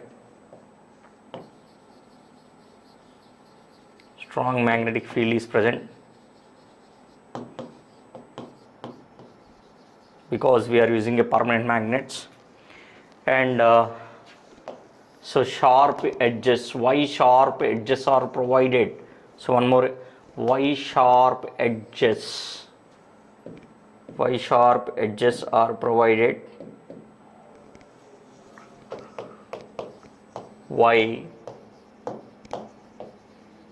sharp edges are provided for spindle.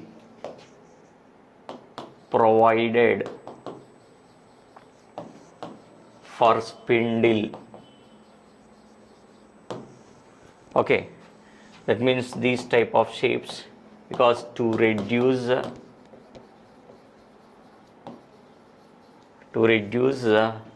friction, to reduce the weight of the spindle, and why jaw bearings are provided here means, while jaw bearings are provided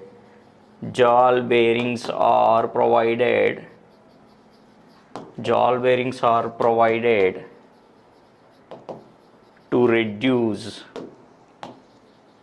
frictional error.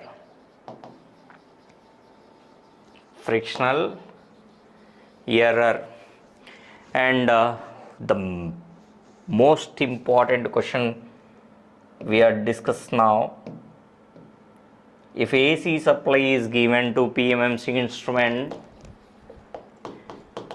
AC supply is given to PMMC instrument,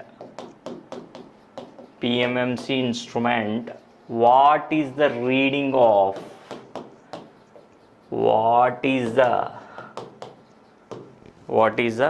reading of an instrument? What is the reading? As I told just now, if you continuously following the class, then only you can gain the most important interview questions like this, because it is in a sequence manner.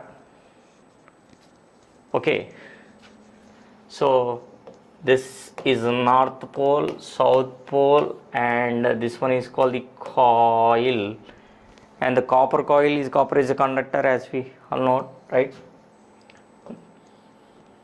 Okay, so if AC supply is given during positive of cycle, what will happen? Yes, this is the current direction. During negative of cycle, the current direction is opposite direction. During positive of cycle, the coil is rotating in this direction. During negative of cycle, the coil will be rotating in opposite direction. So like this it will be rotating. Yes, because of anyway it consisting of a friction, right? Because of that friction it won't rotate. So the average torque is equal to 0. The meter reading is equal to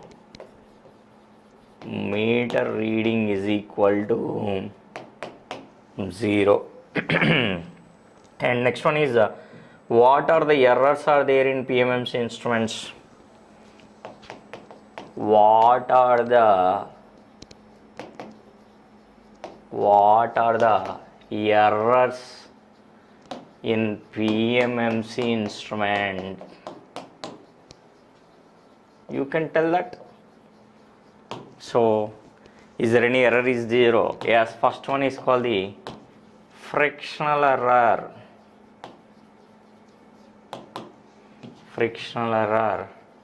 And the second one is frequency error. So is that error is present or not?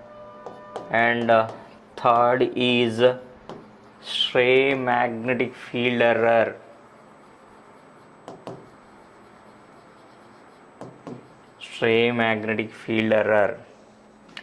and hysteresis error.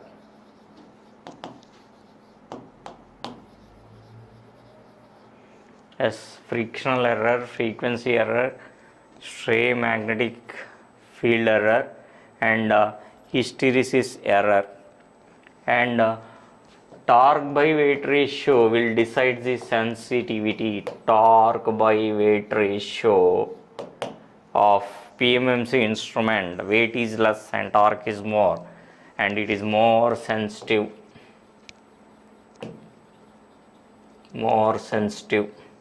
And the frictional error means by how can we reduce the frictional error? By providing the sharp edges. Just now we discussed sharp edges. The weight is less and also bearings are provided. Which type of bearings it is? Jawl bearings. Frequency error. So with the help of a PMMC instrument we can measure only DC. What is the frequency for DC? Is equal to 0. The PMMC it reads only average value. PMMC it reads only average value. Stray magnetic field errors because of strong magnetic field is present. In the PMMC instrument. Strong magnetic field is the PMMC instrument. The stray magnetic field error is reduced. What is my stray magnetic field error, sir? Suppose while you are doing an experiment, DC experiment, so emitters are connected to the equipment. If you bring another magnet, external magnet, which is to be placed nearer to the PMMC instrument, is that effect or not? Yes, that is called the stray magnetic field error. Because of strong magnetic field is present in the PMMC instrument, it effect is there definitely. So if you, that depends upon the type of magnet, level of the magnet you are placing nearby the PMMC instrument. So that's why. So stray magnetic field error is less because of strong magnetic field is present. Hysteresis error, it is free from hysteresis error. Why? Because free from hysteresis error. Why? We are using aluminum frame. Yes, aluminum frame we are using. For that aluminum, it is not a cast iron, it is not a silicon steel. For that aluminum, what is the BH curve? The BH curve is linear. What is the BH curve now? BH curve is linear. If a BH curve is linear, then what is the hysteresis loop? The area under the hysteresis loop is 0. That's why hysteresis losses is also 0. Hysteresis is also 0. Okay. And so PMMC instrument. Now, so what is the symbolic representation of? What is the symbolic representation of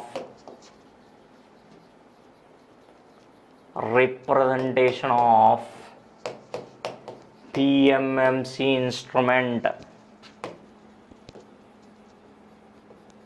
What is the symbolic representation of PMMC instrument? Yes, meter should have a circular shape of this one arrow indicates the pointer. Yes, and the meter resistance is Rm, and the meter current is Im. The mechanical stoppers are there, sir. At the edge here, mechanical stoppers are there in an E-meter. If you take an E-meter, mechanical stoppers are there. Without mechanical stoppers, the pointer will rotate 360 degrees. The pointer will rotate 360 degrees. That's why I can take the circular shape, and this arrow a line indicates, line with arrow indicates the pointer. This is called the pointer. Okay, so this is all about the PMMC instrument. Okay, so this is a very accurate instrument, PMMC instrument, because best effect we are taking, magnetic effect, and good control method we are using, spring method, and eddy current damping is also we are using, eddy current damping is also used, and all these three we pick up and we ready with the PMMC instrument, that is called the basic meter. Now we can go for the extension or not. Extension or not? Yes. In this extension, what is your observation? In this extension, what is your observation? So extension of PMMC instrument. Next interrogation, how?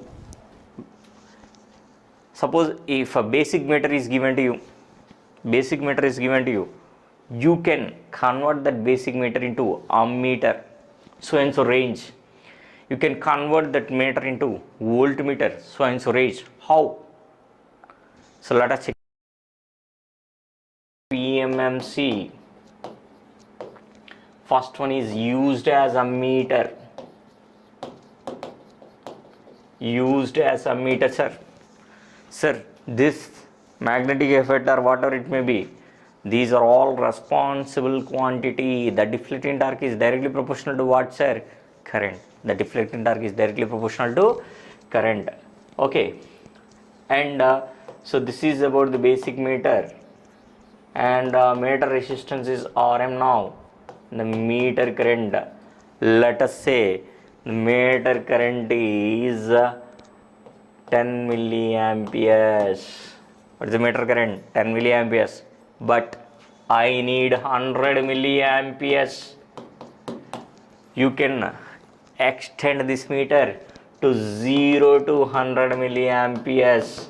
How, sir? How, sir? Because meter is carrying only 10 milliamperes. Meter resistance, we don't know. Meter resistance is let us say it is 100 ohms. You can connect an external shunt, low value or high value. These are important interrogation. This RHS should be very low. Why? So if it is a 10 milliamperes, how much extra current is flowing now? Yes, 90 milliamperes. Then only by applying KCL, by applying a KCL, 100 milliamperes current is flowing, right? So if this RSH 90 milliamperes is connected in parallel with meter resistance,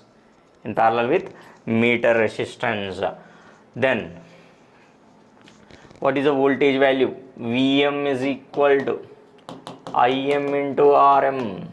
Yes, that should be equal to, this current is called the shunt current, this current is called the total current, where I is equal to Im plus ISH, then ISH into RSH, where RSH is equal to Rm into Im by ISH.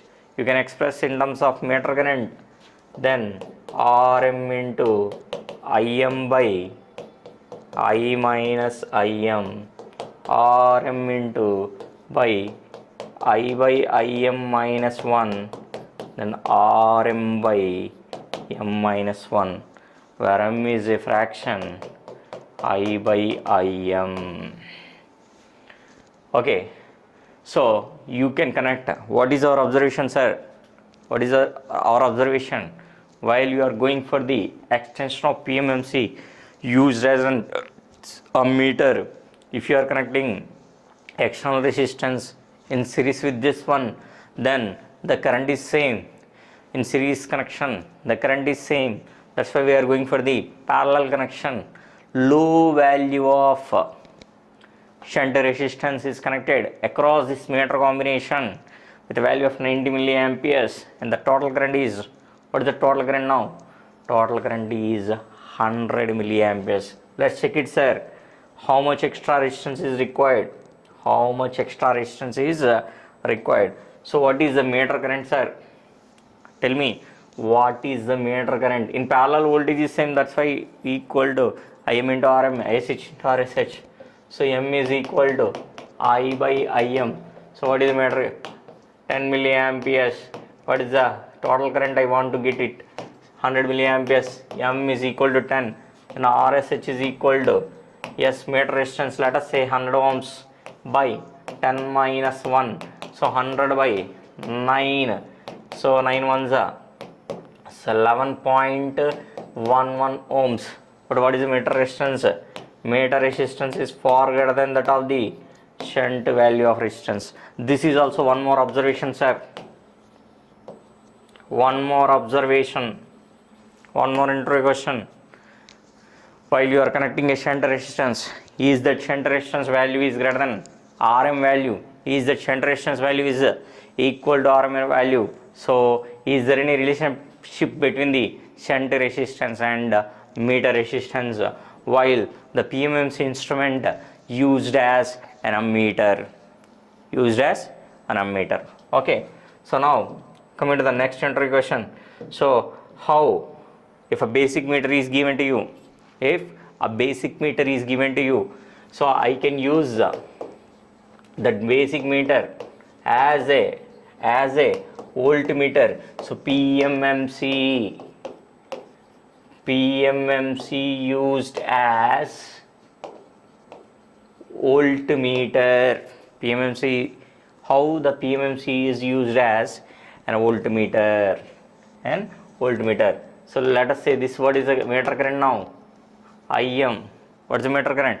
Im. Shall I connect an external resistance? In series or parallel? Let's check it. What is the meter current? 10 milliamperes. What is the meter resistance? Assume that it is not 10 milliamperes, maybe 1 milliampere only. 10 milliamperes into 100. 10 into 100, 1000. So let us, what is the voltage here? 1 volt. But if this meter is given to you,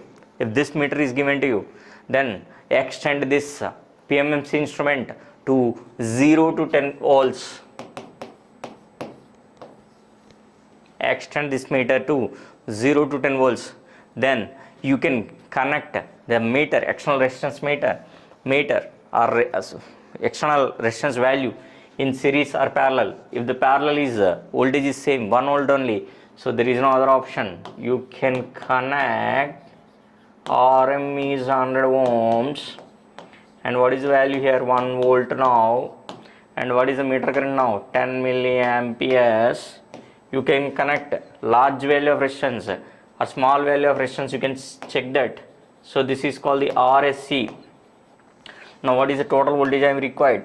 What is the total voltage? 10 volts I required, sir. Yes, 10 volts are required. So meter voltage is 1 volt and the total voltage is 10 volt. Okay, in order to get the remaining voltage is how much, sir? 99 volts I required. 99 volts required. What is the series connection properties? Series connection of resistors. In series connection, the voltage is divided. Yes or no? High resistance means high voltage drop. Low resistance means low voltage drop. Yes or no? Those are the series properties. And similarly, 99 volts for 100 volts, 100 ohms is 1. So 10 milliamperes into, yes, this is 990 or 9900. Let us check it. RSC value. What is the current value? Yes, current is same. Meter current is same. Yes, meter current is same. So I can call it as a Vm by Im. This is called the Vm by Im. So Vm by Rm. But here I is equal to. So what is the voltage now? This is V. And what is this voltage here? What is this voltage? VSC. Yes or no? This is Vm and VSC now. Okay. So Vm, VSC by, yes, VSC by, what is RSC? But what is V equal to? See here, this voltage is divided, yes sir, Vm plus VSC. V is equal to Vm plus Vsc. What is Vsc now? V minus Vm. Substitute here V minus Vm by Rsc, and Rsc is equal to Rm into V minus Vm by Vm. V minus Vm by Vm. Now Rsc is equal to Rm into V by Vm is called the m minus 1, where m is equal to multiplication factor V by Vm. V by Vm. Why I am telling is that value of the external resistance equal to meter resistance or extra resistance. How much value of resistance, large value of resistance or smaller value of resistance is connected in series. Yes, what is how much voltage I required for this problem? Yes, 100 volts and meter voltage is 1, so 100 only. Rsc is equal to meter resistance is 100 into 100 minus 1, so 9900 ohms. But what is the meter resistance, sir? Meter resistance is 100. How much extra resistance is required? Almost 99 times.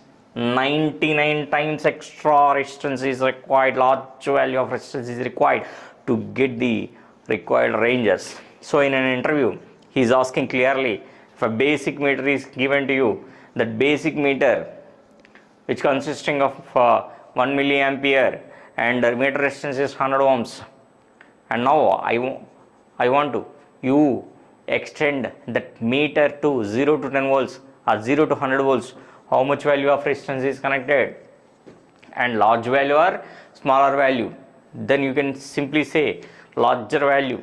But if you go for the PMMC, that is used as an ammeter, very low value of shunt resistance is required. Low value of shunt resistance is required for the extension of the PMMC used as an ammeter. Okay, so this is the most accurate meter, but the disadvantage of the PMMC instrument, it is used only for DC, it is not suitable for the AC. The average value is measured with the help of a average value of power or average value of current, average value of voltage, and if you go for the voltmeter or ammeter, different types of methods is also there. Still now we discussed about the voltmeter as well as the ammeter, and but TD is directly proportional to what, sir? I. TD is directly proportional to what? I. For the, if you want to use as an voltmeter, change the scale. First of all, TD is directly proportional to I. I is converted to V. I is equal to, yes, V equal to I into R. That scale multiplied, and that scale will be displayed on voltmeter. Okay, on voltmeter. So welcome to the next question. What is temperature error? What is temperature error? And how it can be reduced? So if you go for the PMMC instrument,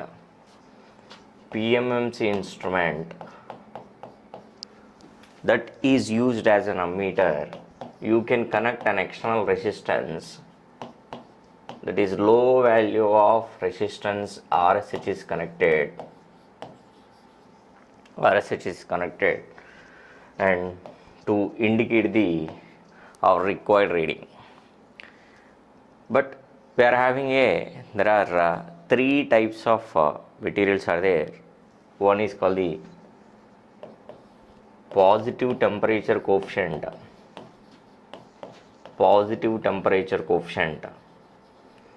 and these are also very, very important. Negative temperature coefficient,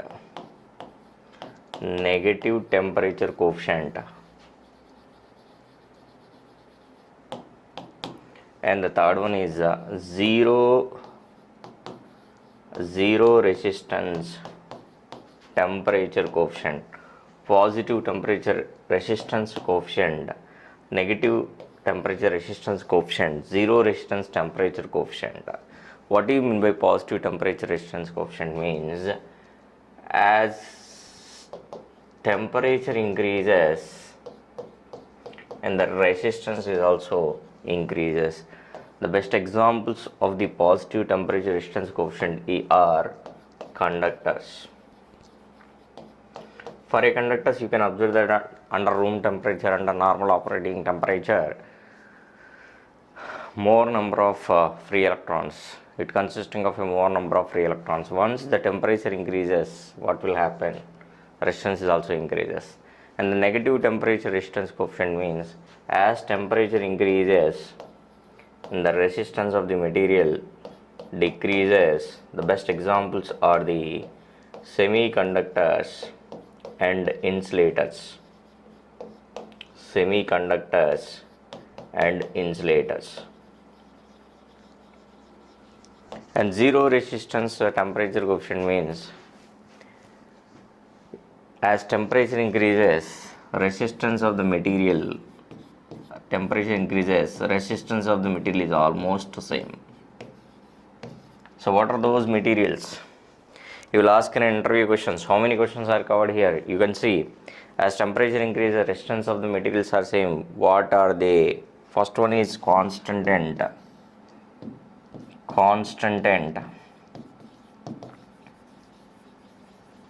And the second one is manganese. Second one is manganese. Okay. And what is this low value of resistance? You can connect, right? So you can add manganese plus copper. So copper consists of resistance, right? So you can add a manganese to the copper. Then even though the current which is flowing through this one is very high, but the temperature is maintained as constant. As we have observed that in a PMMC instrument, almost most of the errors are eliminated. So frequency error is 0. Yes, stray magnetic field error is less. Hysteresis error is 0 because we are using aluminum frame. On that aluminum frame we can mounted the copper former coil. And frequency error, hysteresis error, temperature error and stray magnetic field error. Okay, and these errors are minimum. These are all the errors are minimum in a PMMC instrument. The PMMC instrument is more accurate and it can be measured only DC and the average value of the current and the average value of the voltage. It will not measure the power. And this is about the permanent magnet moving coil. Why this balance weight is provided here? So this is about the pointer, and the pointer, this one is calibrated scale here, and the calibrated scale, the pointer moves over a calibrated scale. This is the front view of the PMMC instrument. You can see here this is a north pole and south pole, and this is a U-shaped magnet like this. It is a U-shaped magnet. Whenever the current is passes through, yes, the springs are not mentioned here. When the one is upper level spring and lower level spring, both are there. When the current which is flowing through the spring through the copper, right, and that is force will be developed. When the current carrying conductor placed in a magnetic field, it will experience a force. Due to that force, the pointer will move over a calibrated scale, and the springs, yes, this is one spring, right? Spring is mentioned here, and the spring will be twisted in opposite direction. The deflecting torque is equal to controlling torque. The equilibrium point is obtained. Why this balance weight means to balance mechanically, to balance the pointer mechanically, we can connect the balance weight. Okay, if you see our analog watch needle, also analog watch needle, so if it is consisting of yes, this is a needle here, but it consisting of some extra portion is there. Why means it will produces the balance weight. Similarly, same way, pointer is having a lightweight. Pointer is made up of aluminum. This is also very important. Pointer is made up of dash. or pointer is made up of which material? It is aluminum. And this is the top view, yes, and you can see the springs and springs arrangement, okay, and it looks like a soft cylinder shape, and the radial field, how the radial field is produced here, and the pointer is moves over a calibrated scale. And this is I think it is a galvanometer. Initially it will be shows 0 reading, and after that it will shows a positive or negative deflection. So based on our requirement, the positive or negative deflection. And TD is equal to, see here, NBIA, you can remember like this, BINA. So the next one is MI instruments. What is by moving iron instruments? MI instruments, moving iron instruments. What is the purpose of moving iron instruments? The disadvantage what we have in a PMMC instrument, that is to overcome with the help of a moving iron instruments, the moving iron instruments which can be measured both AC and DC. So here magnetic effect, so from that we can take the electromagnet, and so from the control mechanism, spring control and are also called as a gravity control. Yes, gravity control plus air friction damping. Here it is not possible to get eddy current damping, so air friction damping. So this is also very important intervention. So which type of effects are present in MI instruments? Electromagnet, spring controller, gravity control, or air friction damping. If we combine all these three in 1 meter, then you will get the moving iron instrument. So first of all, what is electromagnet? So take a soft iron piece here, and the coil is wounded on the soft iron piece. So coil is wounded like this, and if the current passes through the coil, so it acts as a north pole, it acts as a south pole now.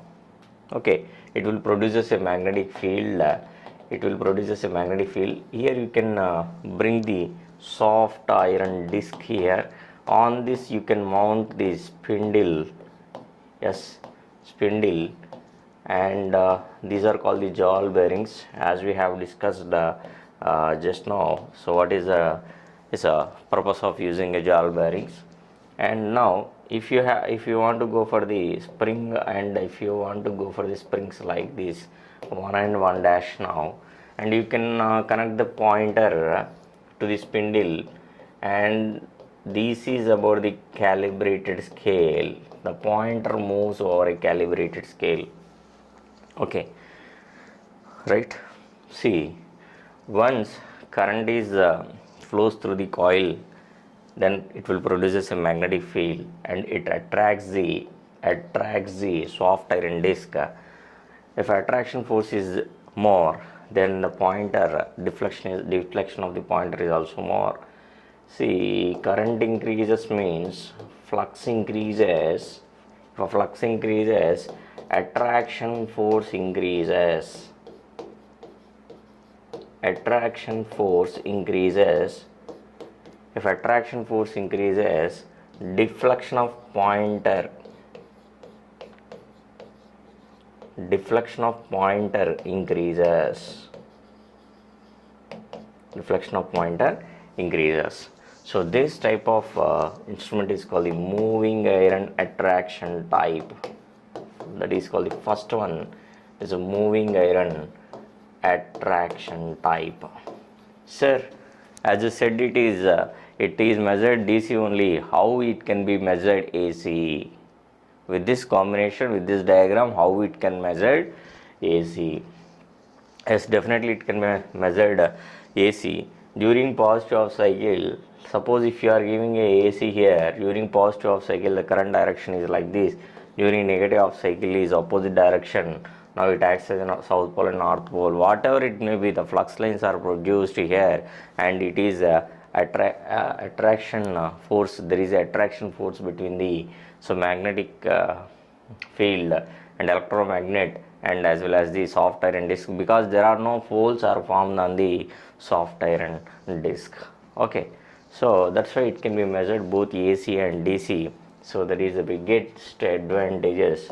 So while you are doing experiments on AC, you can place that moving iron instruments. Okay, you can place the moving iron instruments.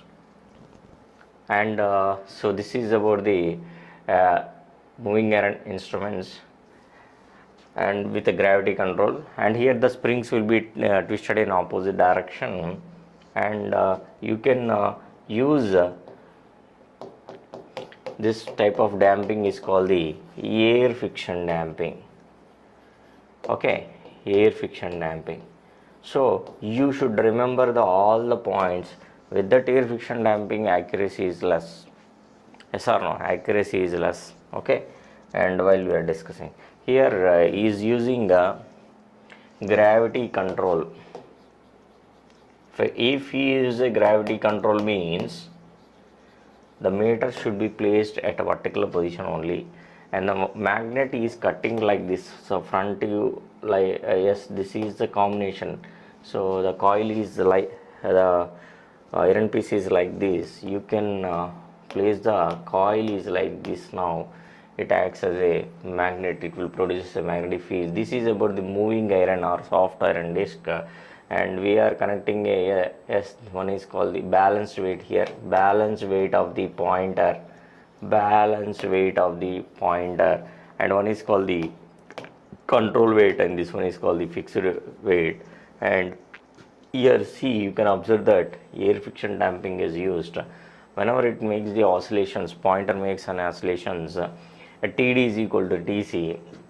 This piston is pressed into the air friction air chamber, and the pressure of air will be developed. It will not come out easily.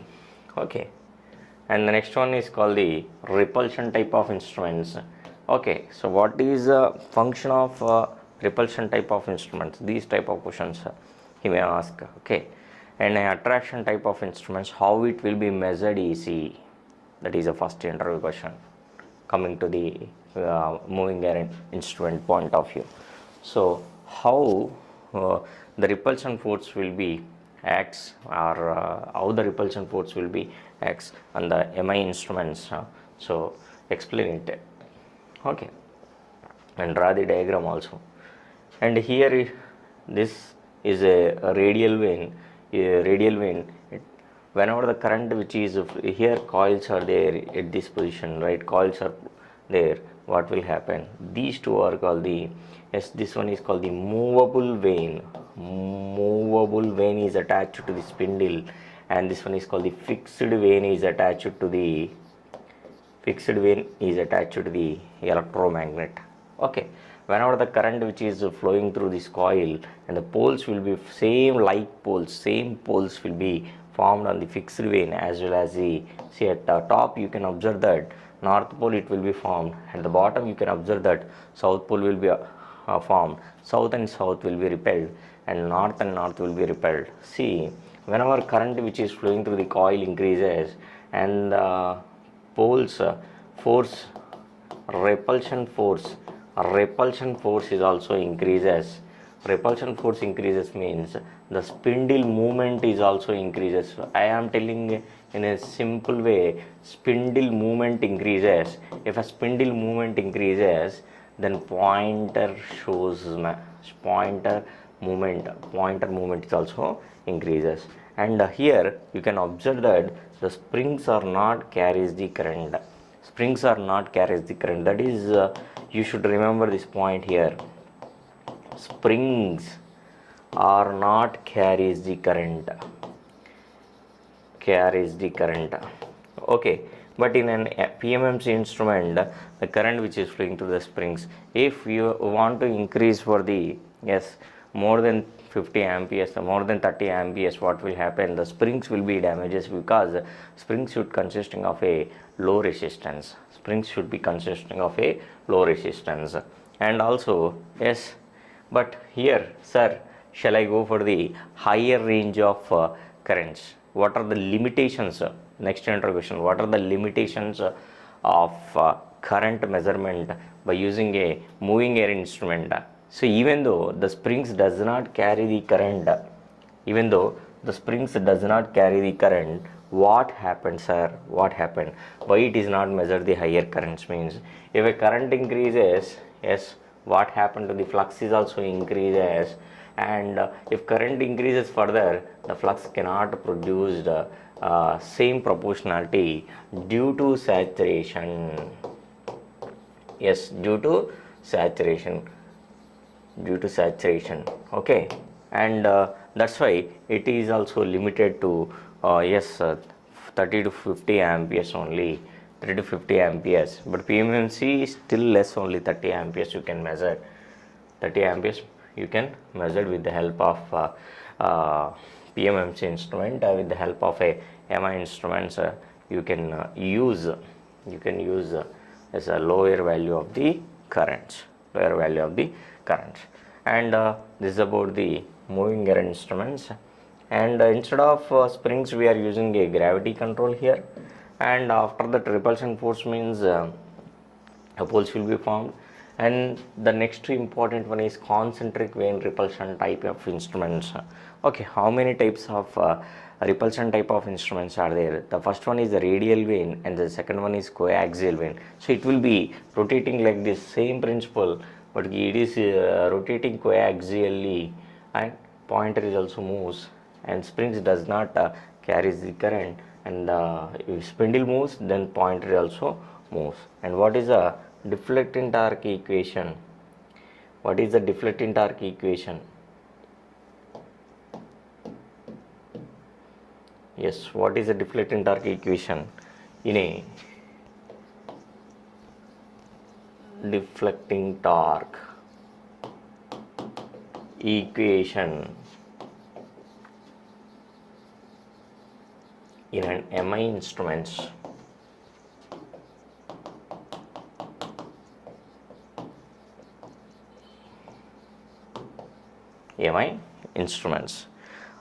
So is it consisting of a linear scale or non-linear scale? PMMC is having a linear scale. Why? Because theta is directly proportional to I. So what is psi, where psi is called the flux linkages? What is the psi is called the flux linkages, is equal to n phi, that is should be equal to Li, So here electrical energy supplied is equal to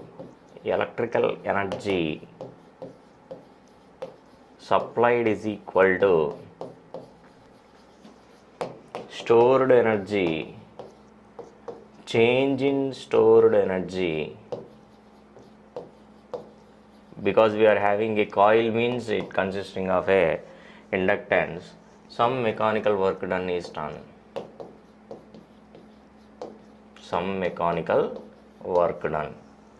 Okay, now you can observe that, and still now in overall machines or overall circuits or overall measurements, overall power systems, just we are studying only a few part, transient analysis.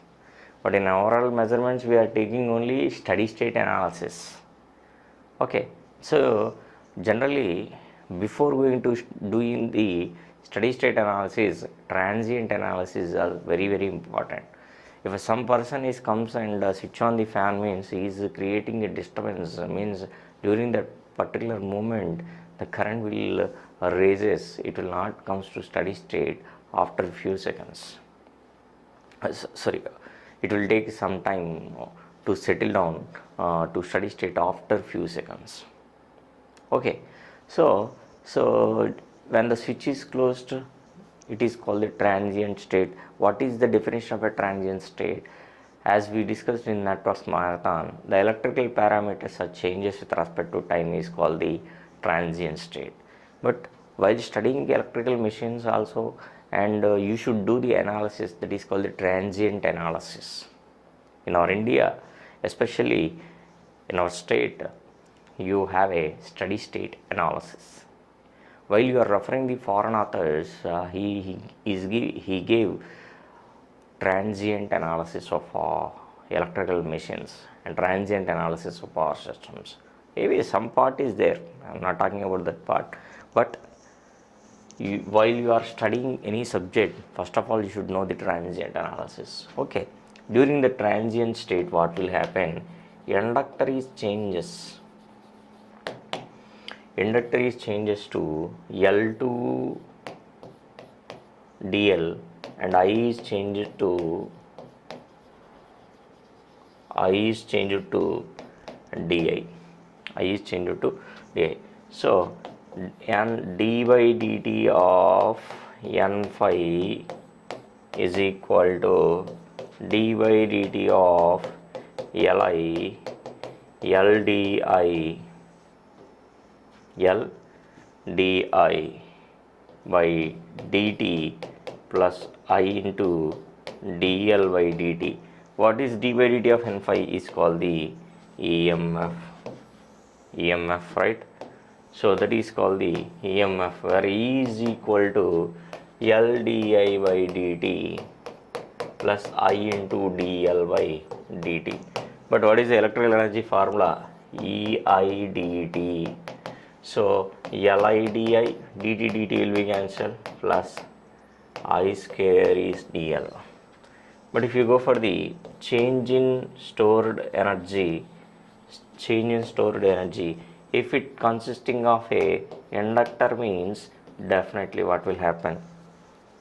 If it is consisting of a inductor, means inductor stores the energy in the form of a magnetic field. So half L plus dl into I plus di whole square minus half Li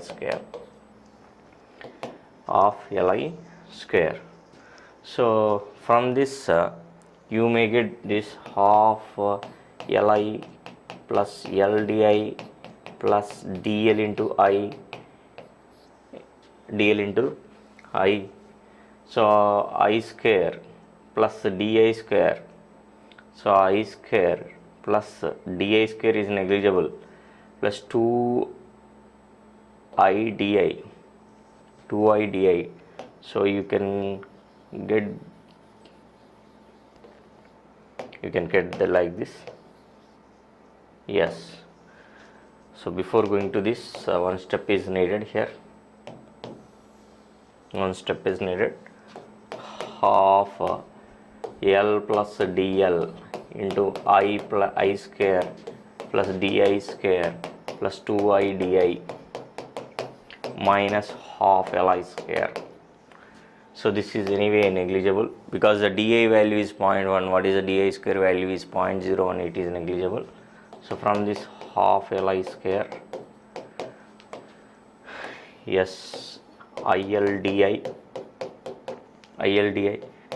plus I square dl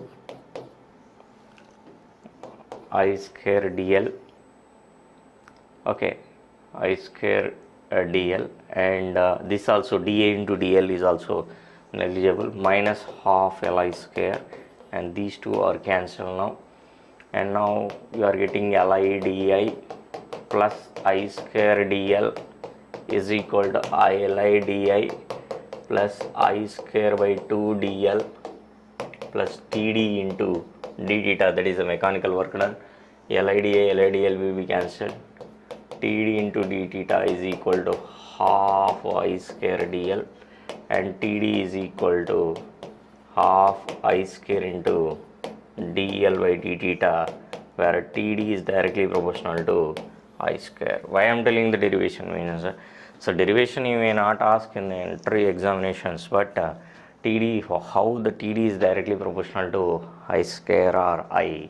So TD is directly proportional to I square. Once again, electrical energy supplied is equal to change in stored energy plus this one is called the mechanical work done.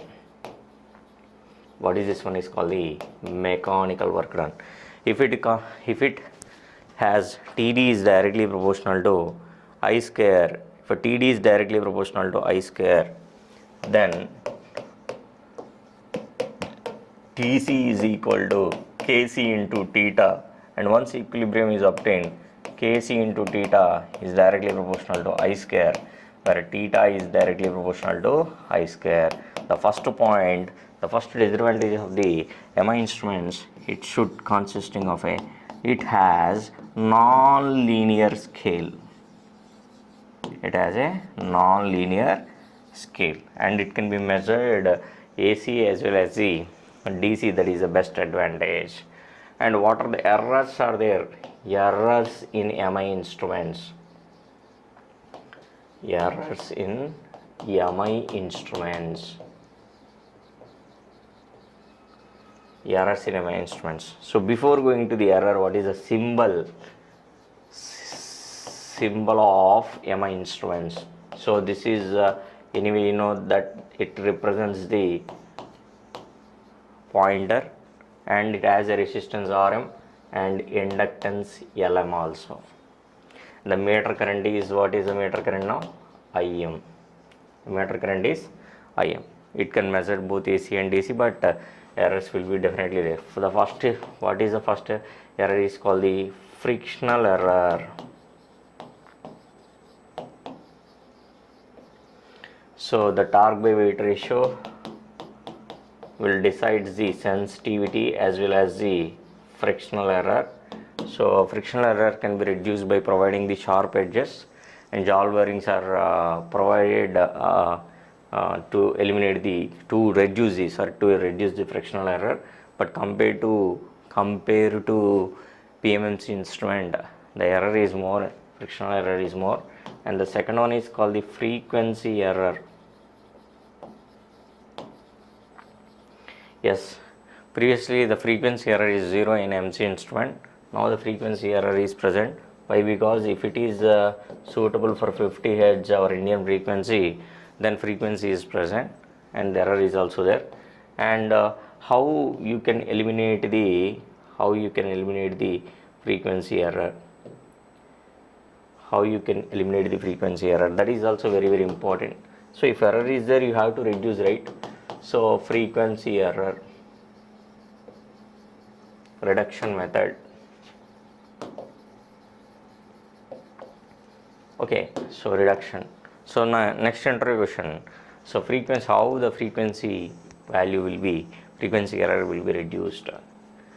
Then you can in an extension you can go for this one Rm and Lm, and this is our pointer here, and you can connect RSH, and this one is LSH if you want to use as an ammeter.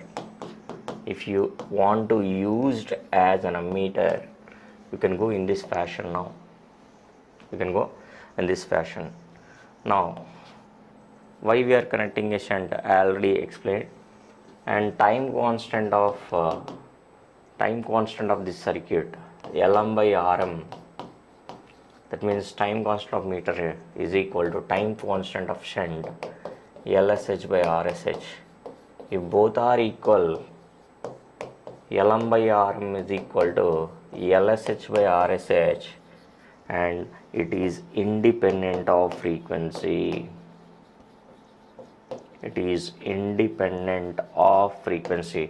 While you are doing as an ammeter, while we are using as an ammeter, we can made them Lm by Rm is equal to LSH by RSH, then it is independent of frequency. But as per original meter, if MI meter is given to you, and the meter definitely, if it is meter you can use for AC, then frequency error is present, the error is more. And the next one is called the temperature error. What is the temperature error? So as we discussed just now, what is the temperature error in MI instruments? This is an interview question. So what is the temperature error? How it will be reduced? When the current which is flowing through the coil produces a heat, yes, as heat is same manganese plus copper. Manganese is added to the copper. Manganese is added to the copper. we can reduce the temperature error. And also stray magnetic field error. Is that stray magnetic field error is more or less when compared to PMMC instrument? See, in a PMMC instruments we are using a permanent magnets. PMMC instruments we are using permanent magnets. But in a stray magnetic field errors means if a meter is ready and externally you can place a magnet here, definitely because of weak magnetic field, it is not at all a strong magnetic field. Why? Because why it is a weak magnetic field. Why it is called as a weak magnetic field means we are using electromagnets or permanent magnets. Electromagnets, but the flux which is produced by the electromagnets is not at all strong when compared to the permanent magnets. So that's why stray magnetic field error is more. If you kept the external magnet nearer to the MI instruments, then definitely it will be affected. And next one is called the hysteresis error.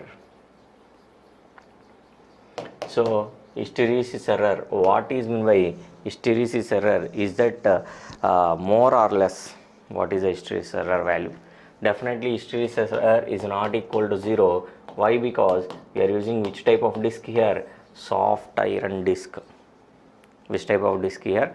Soft iron disc. With this soft iron disc you can draw the BH curve now. So BH curve, so then definitely it is a yes, the area under the BH curve is called the hysteresis loop. Hysteresis loop, the area under the BH curve is called the hysteresis loss. Hysteresis loss. Okay, and yes, all the errors were over, and these are called the errors. All the errors are more when compared to PMMC instrument. So already if you want to measure for the DC, PMMC instrument is more accurate, but there is no other option to measure the AC. So that's why you can use MI instrument. There is no other option. If you want to measure the AC voltage and AC current, the MI instrument is best. We can't say it is the best, but MI instruments are only the option. So that's why we can use MI instruments for AC instruments. Okay. Deflecting torque is directly proportional to I square. If a deflecting torque is directly proportional to I square, or theta is directly proportional to I square, and it consisting of a non-linear scale. So we pick one by one effect, that is called the electromagnetic effect, and the second one is spring or gravity control, and third one is air friction damping. As well know, air friction damping is accuracy point of view, it is less, as we discussed, right? So then MI instruments is used the RMS value, root mean square value. So MI instruments reads what value? So this is also very important interview question. So MI instruments reads RMS values. Okay, but it can't measure the yes accurately. And advantages, the instruments can be used both AC and DC measurements. As the torque to weight ratio is high, errors due to friction are very less. So because we are providing the sharp edges and ball bearings also provided, and the torque which is produced is strong when compared to PMMC. Why? Because deflecting torque is directly proportional to I there, but here deflecting torque is directly proportional to I square. The range of instruments can be extended. Yes, it can be used as a voltmeter, it can be used as an ammeter. There are no current carrying parts in the moving system, and ammeters are extremely rugged and reliable. Yes, you go for the PMMC instruments, the springs are carries the current. Even if you want to go for the higher current, the springs will be damages, and here no current carrying parts. That means even of our aluminum frame and copper coil, so copper coil carries a current there, and here on a moving system, so soft iron disc acts as a moving system. Once you will be attracted, moving system is attached to soft iron disc, there is no carrying elements. withstand large loads and are not damaged even under severe overload conditions. Yes, that is the springs. Disadvantages: the scale of moving iron instrument is not uniform, is cramped at the lower end. So this is also very important. If you go for the, so a 2 meters are, suppose if a 2 meters are given to you, one is a PMMC and another one is a MI instrument, how can you identify it? This is also important or best interview question. So by seeing the scale, so at the starting what will happen, so it will be cramped like this, it will be cramped. So after it will goes to middle position, it will be linear, again at the end it will be so cramped. Hence accurate readings are not possible at the ends. See here, end is, it will be at this end, at this end. If the meter shows if the pointer indicates during that portion, what will happen, it will not reads accurately. There are serious errors due to hysteresis, frequency changes and stray magnetic field errors.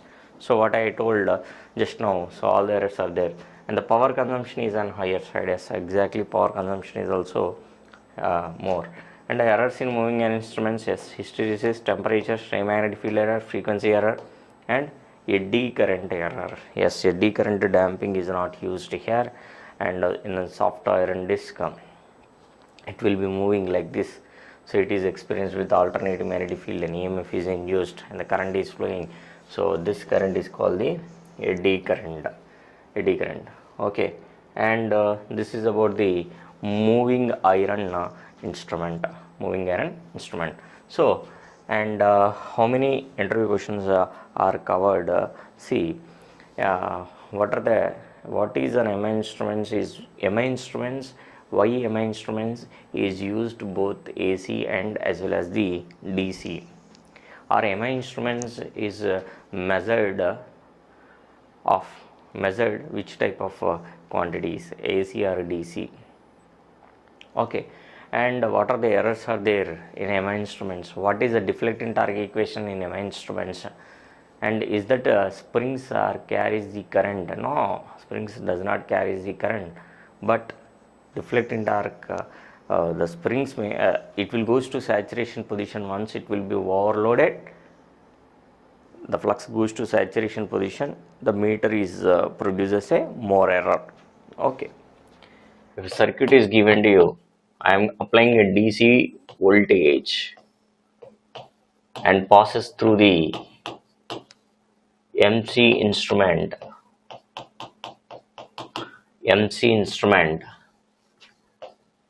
and let us say this is 5 ohms.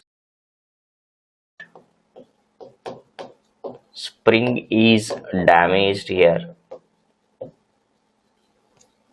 So this is the first question. And replace the DC supply with AC.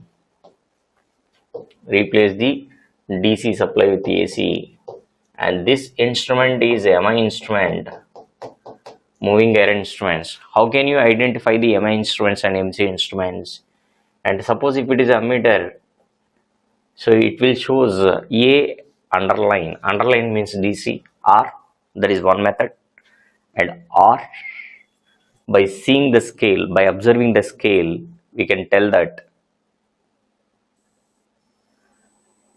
linear scale or non-linear scale. Okay, and spring is damaged here, and this is also same 5 ohms, and as I am applying a 5 volts here, and some current I is equal to, so 5 by 5 is 1 ampere is RMS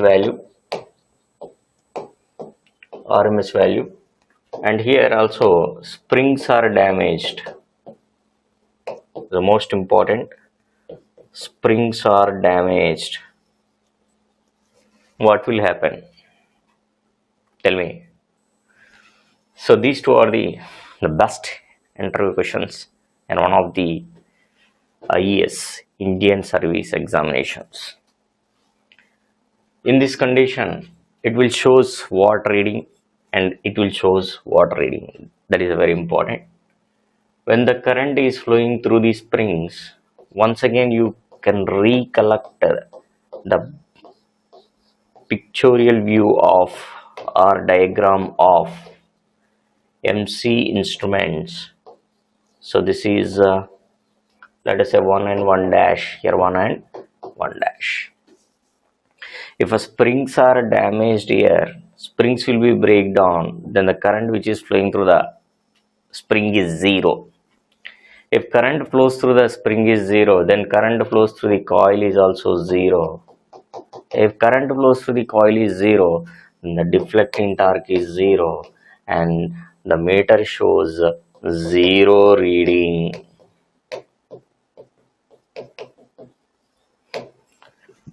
The meter shows 0 reading. But here you can observe that springs are not carries a current. Springs are not carries a current.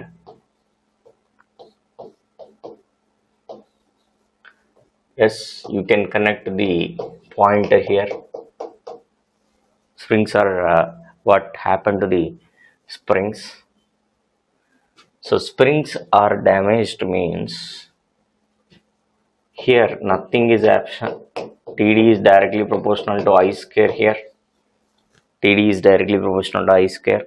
The deflecting torque will not affect with the spring damages. Why? Because deflecting torque is depending upon the S electromagnet. If the spring is damaged means because of deflection the pointer will move, and TC is equal to 0 means it will goes to final position. There is no opposing force. There is no opposing force. If there is no opposing force means it will move to final position. So it will move to final position.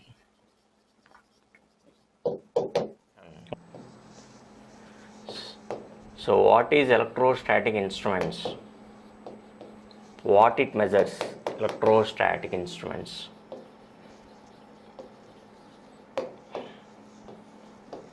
Okay.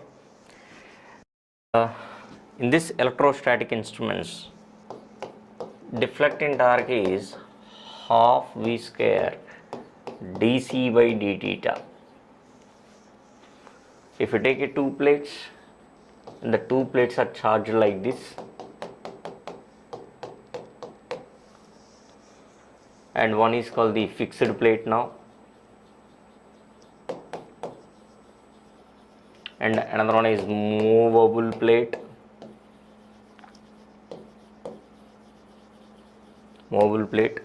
Here I am connecting a spring, and the deflecting torque is produced because of attraction force in this way, and the controlling torque is produced in an opposite direction. Once TD is equal to TC, equilibrium point is obtained. Here one pointer is connected. The pointer moves over a calibrated scale. If force is more, attraction force is more, and the pointer deflection is also more, the TD is directly proportional to half V square dc by d theta. In overall electrical measurements, the meter which can be responsible for the voltage, the torque which is produced in an instrument is directly proportional to V, or V square means that is electrostatic instruments. With the help of electrostatic instruments, we can measure both AC or DC. High voltages, AC, high voltages, you can measure with the help of a electrostatic instruments. And in this quadrant type of instruments, if you go for the quadrant type of instruments, so the range of quadrant type of instrument is 10 kV to 20 kV. Here we are having as fixed plates are 4, and the movable vane is rotating like this. The charges are formed on the 4 plates, and the movable vane is because of attraction force, it will be moves. Attraction or repulsion, it will be moves. So this is the charges, like poles will be repelled here, and here it will comes like this. The needle will be moving, needle will be rotating, and if the moving needle will be rotating, the pointer is attached to the moving needle, then the pointer is also moves. And theta is d theta epsilon r square by d Vm minus Vl upper S. We can divide as the four sections M, L, L and M. Okay, so this is about the deflecting torque equation. So the ideostatic equation, whatever it may be, Tt is directly proportional to V square. And what are the advantages and disadvantages of the electrostatic instruments? Electrostatic instruments, importance of electrostatic instruments we have to remember. More than 20 kV you can go for the electrostatic. They give correct measurement in both AC and DC. They are most useful in high voltage measurements. See, there are no frequency and waveform variations as the deflection is proportional to square of the voltage. Yes, and the power loss in these instruments is very small because the resistance is not present here. Costly resistance wires are not used in these instruments. They are not suitable for low voltage measurements. They are large in size, bulky and not very robust. These are expensive instruments. The scale is not uniform because the TD is directly proportional to V square. If a TD is directly proportional to V square means it will measures what it measures. TD is directly proportional to V square means it has a non-uniform scale. It has a non-uniform scale. And this is about the basic instruments. And MIMC is completed, MI is completed, and electrostatic voltmeters. And we can use extension of electrostatic voltmeter, that is not required, but you have to remember the reflecting torque equations and whether it is suitable for AC or DC, and those are very important. Now next one is called the EMMC instruments. EMMC means electromagnet moving coil. Electromagnetic moving coil. Yes, and instead of permanent magnets, if you go for the PMMC, we are using a permanent magnets. And this is about the construction we are using in PMMC instrument. So remove this permanent magnets, replace this permanent magnets with electromagnets, and this is about the fixed coil now. And the one more coil, and here you can place the same combination as that of PMMC instrument, and with the help of a MC instrument or MI instruments, we can measure voltage and current but not power. Voltage and current but not power. That's why we can go for the special type of connection, that is called the EMMC connection. And here the poles will be formed if the current is flowing AC current or DC current, and this is also used for AC or DC. And the magnetic field is produced. Let us say it acts as the north pole, south pole. It acts as south pole and north pole during positive off cycle and negative off cycle. If you take a DC, means current is flowing through this coil is uniform and steady, and the uniform flux will be produced. And here aluminum frame, after that is a farmer coil, copper coil. You can place like this. The springs are carries the current now. So this is 1 dash here, 1 dash, this one is 1. And this EMMC instrument, this acts as a fixed coil now, fixed coil. And this one is called the moving coil. Okay, moving coil. So this fixed coil acts like a ammeter, moving coil acts like a voltmeter. The product of these two will give the power, and this can be used as voltmeter, this can be used as an ammeter, this can be used as an wattmeter also. Let us see here. If these are connected in series now, If these are connected in series, what will happen? For these are connected in series, so like this you can connect, it will measure the current only, and the current which is flowing through the coil, fixed coil and movable coil, both are same. And otherwise, if it is connected in parallel with the extension, then it acts as a voltmeter. Now with the help of and we can connect, and this one is current coil, and current coil are also called as a fixed coil, but it should not consisting of a that much number of tons, less number of tons. Okay, so in series with the load here, and the pressure moving coil is connected. Yes, moving coil is connected now. Moving coil is connected in parallel with the supply. So here it will measure the voltage, and here you will measure the current, and with some angle that depends upon the load angle. So power is equal to, it will measure VI cos phi. It can be used as an wattmeter. And the current coil is a fixed coil here. So ML, and the wattmeter, this is a symbolic representation of wattmeter. ML and CV, where M is called the main and L is called the load and C is called the common. He may ask in an interview question, so what are these parameters? M, L, C, V. What is a V here? What is V? V is called the voltage or potential. So one more important interview question is asking, which one is the fixed coil in a wattmeter? Yes, current coil. Yes, current coil. CC is fixed coil, and the pressure coil. This is very, very important. Pressure coil is moving coil.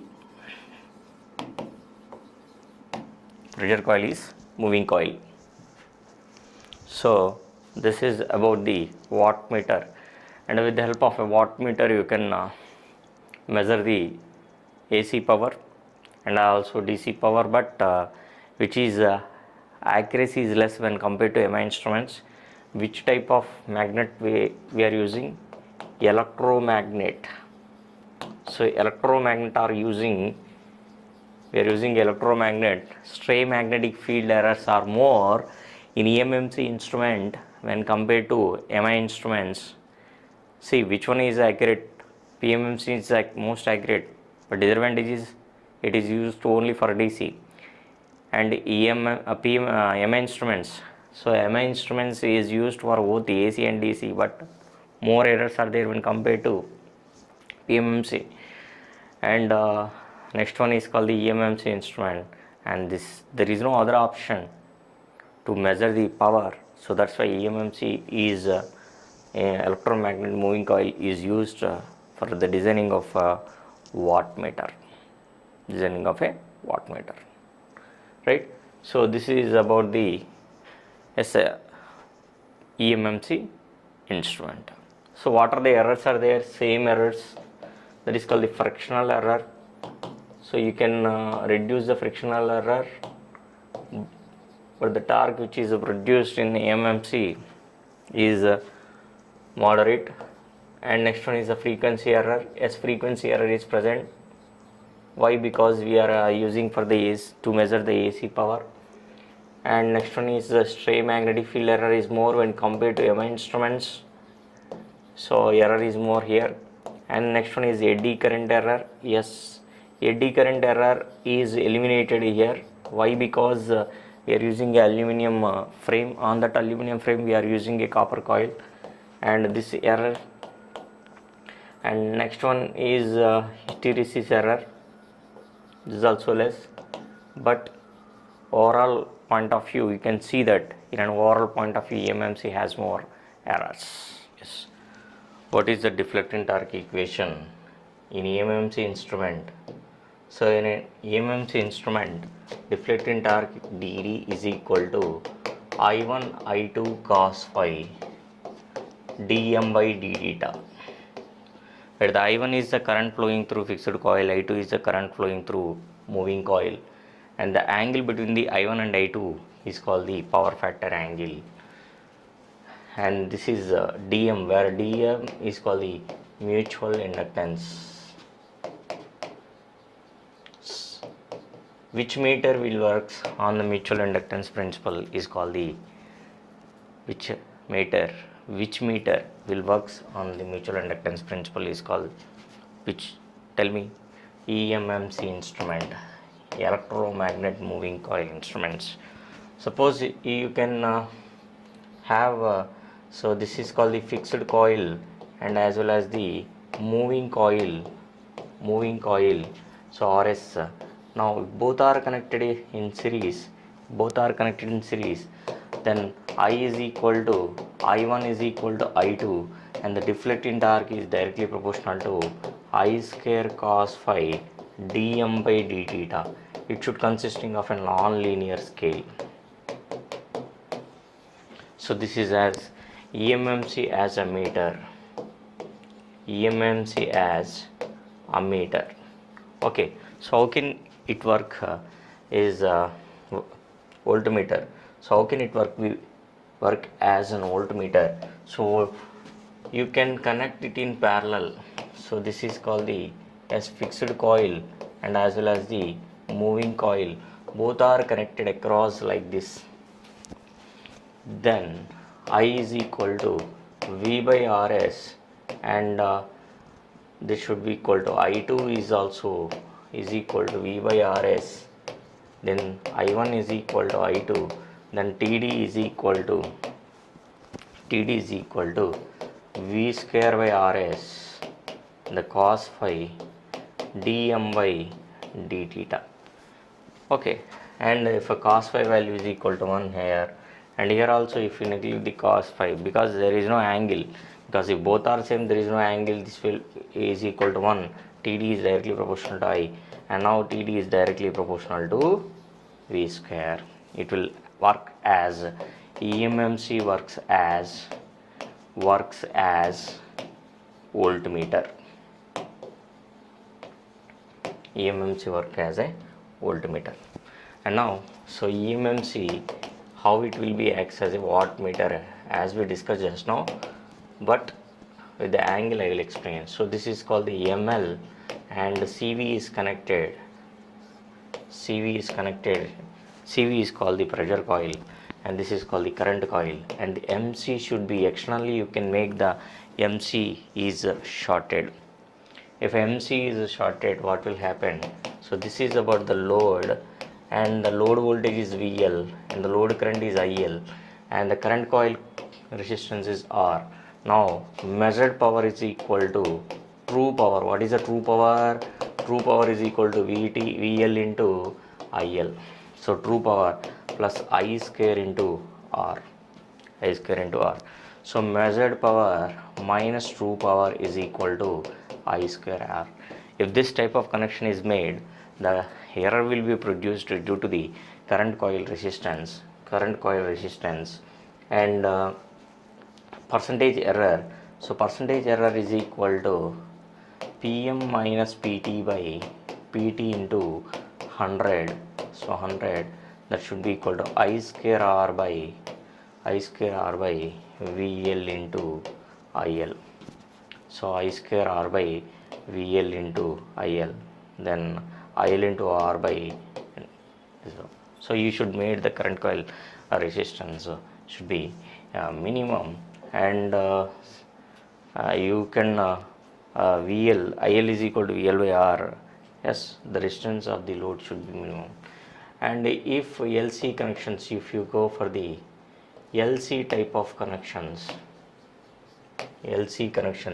so this is M, and LC is short circuited. What will happen? and the measured power is equal to 2 square plus V square by Rp. So the error will be produced due to the pressure coil resistance, and the pressure measured value minus true value is equal to V square by Rp you have to kept so lower value, then error should be minimum. So the current which is flowing through current coil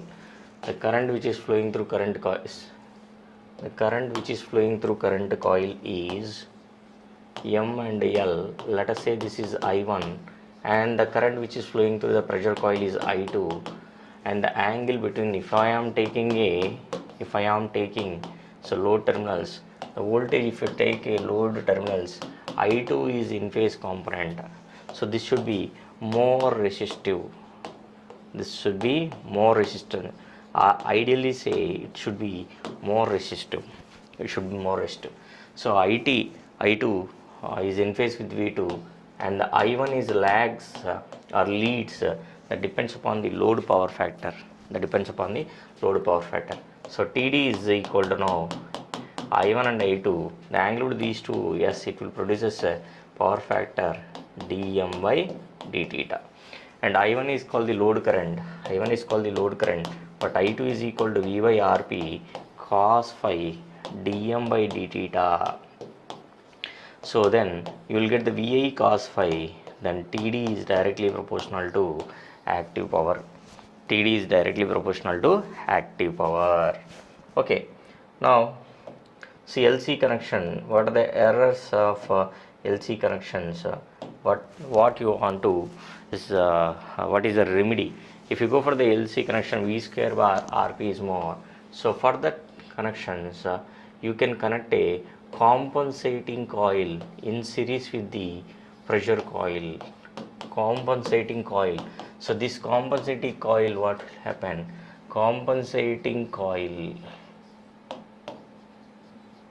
with the LC connection, you should use a compensating coil. Whatever the flux which is produced by the load current, that is somewhat compensated with the help of this compensating winding, and the net flux value will be decreases. The error is also decreases with the LC connection. Okay, so measured value is equal to true value into some correction factor is required. Yes, always for this type you can observe that measured value is greater than the true value. Why? Because measured value is equal to true power plus something. So measured value is equal to true value into correction factor. What is the correction factor? Is equal to cos phi by cos beta into cos of phi minus beta. So this is also very important. Cos phi by cos beta into cos of phi minus beta. Sir, why beta is comes into picture? This is very, very important. As we discussed just now, so TD is equal to I1 I2 cos phi dm by d theta, and I2 is equal to V by Rp. But so pressure coil consisting of a resistance and as well as the pressure coil inductance. So it consisting of an inductance. Due to this inductance, as I told with respect to V, I2 is in phase component when Rp value is equal to 0. When LP value is equal to 0, and now it is somewhat lagging. That is called the beta. And anyway, this I1 is depends upon the load power factor. So this is phi. The angle between the I1 and I2.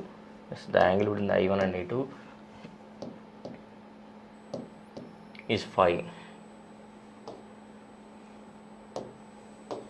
Yes, this is I. And okay, so this beta is produced now. Beta is produced because of pressure coil,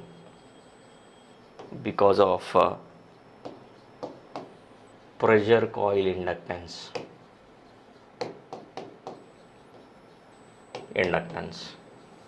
So beta is produced because of the pressure coil inductance. Okay, so the angle between voltage and current, yes, the voltage and load current is power factor angle, and now the angle between these two is called the phi minus beta. Phi minus beta. Yes, with respect to voltage only we have to see the power factor angle. So cos phi is equal to angle between the voltage and current. So voltage and this I1 is phi. So previously also, why it is the angle between I1 and I2 is phi? Because it is in phase component, and V2, the angle between the V2 and I2 is equal to 0 degrees here. But it is not possible because here I am getting the cos of phi minus beta. So that is called the error due to pressure coil inductance. Error due to pressure coil inductance. So you have to nullify that one, and anyway coil takes right, you have to nullify this one. You can connect a one capacitor across this combination, RC RL combination you can connect where Cp is equal to 0.414 LC square by RSC. So this formula is very important, L square by RSC. This formula is very important. So this resistor, this capacitor is called the compensating capacitor. Okay, and so measurement of DC power. If you want to go for the measurement of DC power, the first one is voltmeter ammeter method. Yes, voltmeter ammeter method, and the second one is ammeter voltmeter method. So what are the methods are there to measure the DC power?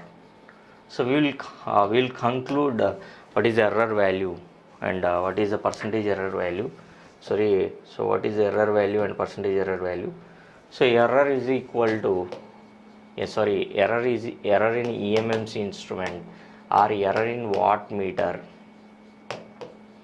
Error is equal to VI sin phi. Yes, VI sin phi. This is tan beta.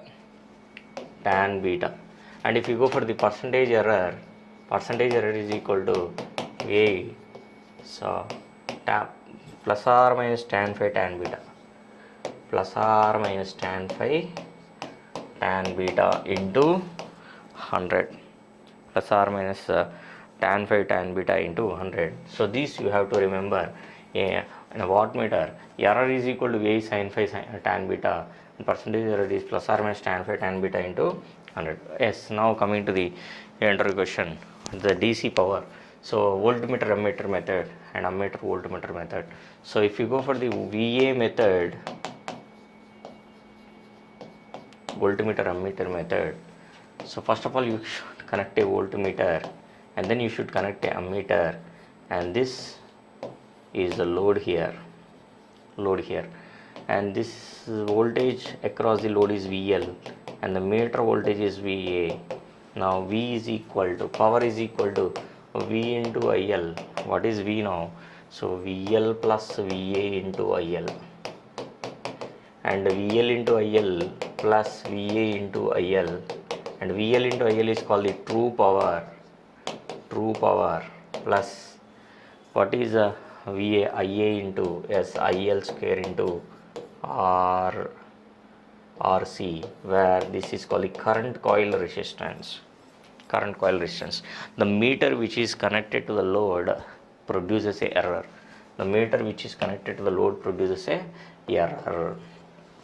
And the next one is called the ammeter voltmeter method.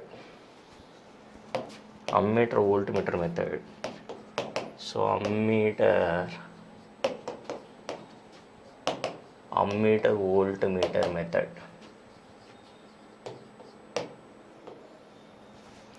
So first of all you should connect a ammeter here. After that the voltmeter is connected nearer to the load, and this is about the load, and the load voltage is VL, and the current which is flowing here is IV, and the current which is flowing here load current.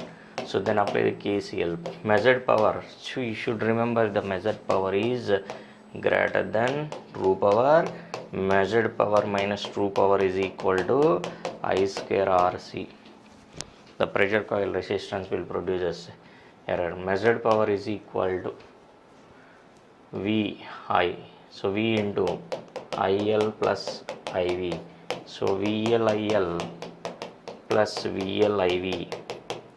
And VLIL is called the true power. Then measured power is equal to true power plus VL square by RP. So the pressure coil, so RP or shunt resistance or RV voltmeter resistance, and error will be produced the meter which is connected to the load. Okay, right. So in a voltmeter ammeter method, the error is produced because of ammeter. In ammeter voltmeter method, the error is produced due to the voltmeter. And what are the errors are there in EMMC instrument? As frequency errors, semi-array fill error, all the errors are present. Okay, pressure coil inductance, due to that pressure coil inductance, beta is came into picture. Alright, this is about the wattmeter. Yes, coming to the next interview question, current transformer. What is the necessity of current transformer and what is the necessity of potential transformer? So still now, the PMMC instrument or MI instruments will measure only low ranges of current. But if you go for the transmission lines, you can have a more than 100 amperes of rating is present. So if you place a voltmeter, if you place a ammeter, so 6600 volts or 11,000 volts is there, and the meters will be damages. So that's why we are using measurement of high currents with the help of a current transformer. Higher currents we can measure higher currents. So with the help of a potential transformer, we can measure the higher voltages.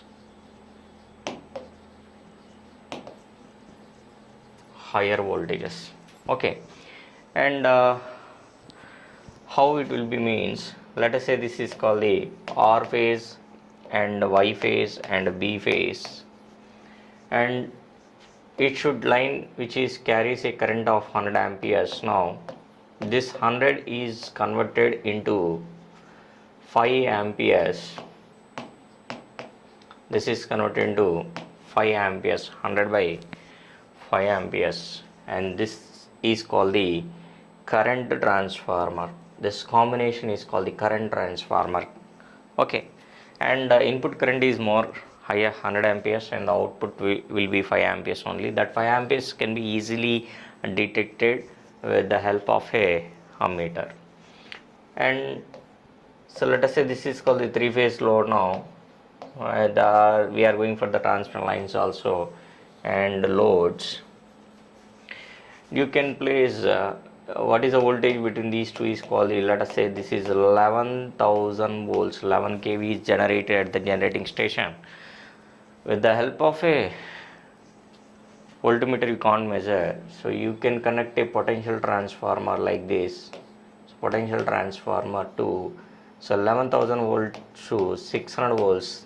This 600 volts is measured with the help of a voltmeter. So this combination is called the potentiometer. Not a potentiometer, it is a potential transformer. This is about the current transformer. Okay, so in order to measure the higher currents, we can go for the current transformer. In order to measure the higher voltages, we can go for the potential transformers. See, a large alternating current which cannot be sensed or passed through normal ammeters, and current coils of wattmeter energy meters can easily be measured by use of a current transformer along with normal low voltage range instruments. So we are connecting, see here, we are connecting a normal ranges of voltmeter and ammeter, so then you can easily measure. Transformer is a device which consisting of two windings called primary and secondary, and as we know that transformer principle, energy is a transfer from primary to secondary with the changing of voltage and current levels without changing frequency. And generally potential transformer is just like our normal transformer, step up the voltage or step down the voltage. But coming to the current transformer, as per voltage point of view, it is a step down, but we should not talk like that because the current is step down now. Current is step down. So a current transformer is basically primary coil of one or more heavy cross sectional area. Why? Because it consisting of 100 amperes.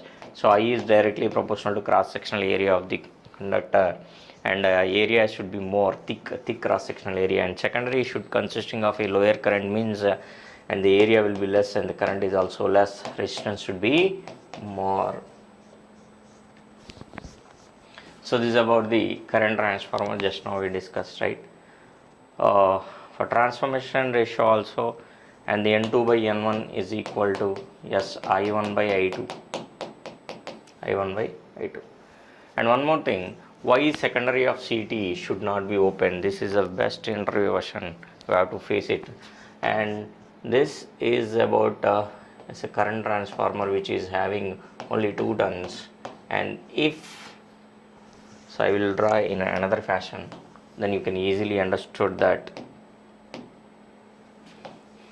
So while I am mentioning, right, so this is about the M and L and the current coil. So current coil, not ML. So just 30 seconds, wait for 30 seconds, 1 minute. Yes, this is the diagram. Entire it will be gone, right? Okay. So this one is best now. So I can connect a current transformer, primary is in the line. Current transformer primary is in the line which carries 100 amperes, and that is a step down to 5 amperes. If it is open circuited, what will happen? Remember or recollect the data. When the transformer is operating under load conditions, a transformer, we can say that from that we can say that it is a constant flux device. From that we can say that constant power device.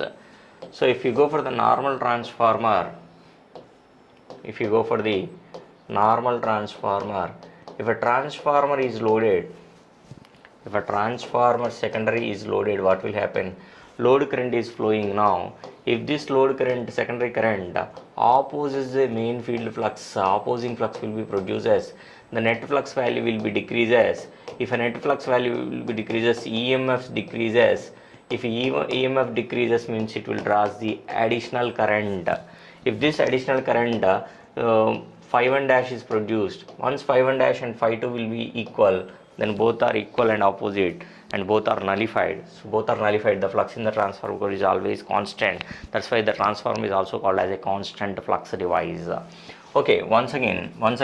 So transformer is excited with sinusoidal supply. Normal transformer. This is called the normal transformer. If the secondary is loaded, if the secondary is not loaded, only the EMF is present. What is the rated current? What is the no load current value? So that is 5 to 8% of the full load current. Once the transformer is not loaded, it draws the no load current. That is in the range of 5 to 6% or 5 to 8% of the full load current. Once it will be loaded, this is the operation. It will produce as the opposing flux. Main field flux value, net flux value will be decreases. EMFs in the primary, EMFs in the secondary, both are reduces. It draws the additional current. Additional EMF is produced. Additional flux is produced. This flux and this flux both are equal and opposite, nullified, and the flux in the transformer core is always constant. But here you can observe that once if this transformer is operating under no load condition, here you can observe I naught current is flowing 5 to 8%, but what about here 100 amperes current is flowing? This because we can transmit the power and we can transfer the current through the transmission lines, and 100 amperes current is flowing irrespective of the CT secondary primary draws extra current. There is no opposing flux is created. If there is no opposing flux is created, it will goes to saturation position and the CT burns. So that's why a low value of resistance you can connect, so that means ammeter is always you should connect, then opposing MMF will be created and net flux will be decreases, and the remaining pressure is same, right? And this is about the potential transformer. The potential transformer is stepped down to from 11,000 volts to 400 volts or 110 volts or 600 volts, that E can easily indicated with the help of a voltmeter. And this is about the construction of single phase potential transformer, where we have observed that in substations you can observe easily as a potential transformer what is the shape of the current transformer. So what are the interview questions in this? Yes, what is the purpose of using current transformer? What is the purpose of using potential transformer? Why the CT secondary should not be open condition? And next one is called these are very important. Actual ratio, nominal ratio, turns ratio, these three are very important for the CTs and PTs. What is the actual ratio of the CT? So CT somewhat is different. So actual ratio, which is represented with R, and the magnitude of actual primary current by magnitude of actual secondary current. So R is equal to I1 by I2, and if you go for the potential transformer, which is represented small r, V1 by V2. So V1 actual, V2 actual, here also actual. Nominal ratio is represented with K subscript N. Kn is equal to rated primary current. So I rated by I1 rated by I2 rated for CT. But if you go for the potential transformer, you should concentrate on voltage. If you go for the potential transformer, you should concentrate on voltage. If you go for the current transformer, you should concentrate on current. So rated primary voltage by rated secondary voltage, the turns ratio for CT is different. Generally, for a normal conventional transformer, what is the turns ratio, sir? What is the turns ratio? Turns ratio is N1 by N2. Transformation ratio is N2 by N1. But here it is different for CT. You have to remember only one thing. Number of turns N2 by N1 is called the turns ratio for CT. But PT it is N1. Number of turns in the primary is equal to number of turns on secondary. So these are very important in overall observation. What is our observation, sir? Turns ratio is different for CT. Turns ratio is N2 by N1 for CT. And this is about the current transformers. From this only we can, which is equivalent to the normal conventional transformer, which consisting of a primary resistance, secondary resistance, no load circuit, and secondary branch parameters, and loads also. You have secondary induced voltage and terminal voltage. And the phasor diagrams are not required, but you have two errors. One error is called the ratio error, and the second one is called the phase angle error. Why these two errors are comes into CT? So that is very important. So what is the ratio error? So N1 by N2, that should be, suppose 100:1. Yes, 100:5. Let us say 100:5. So if you go for the CT, right, 5 by 100. So is it bounded for exactly 5 tons? No. Maybe the ratio may be 4.5 hours. That means 100:4 or 100:4.5, like that. So you can wound the winding exactly, but it is not possible. Some error will be there. That is called the ratio error. I1 by I2, I1 dash and I2 dash.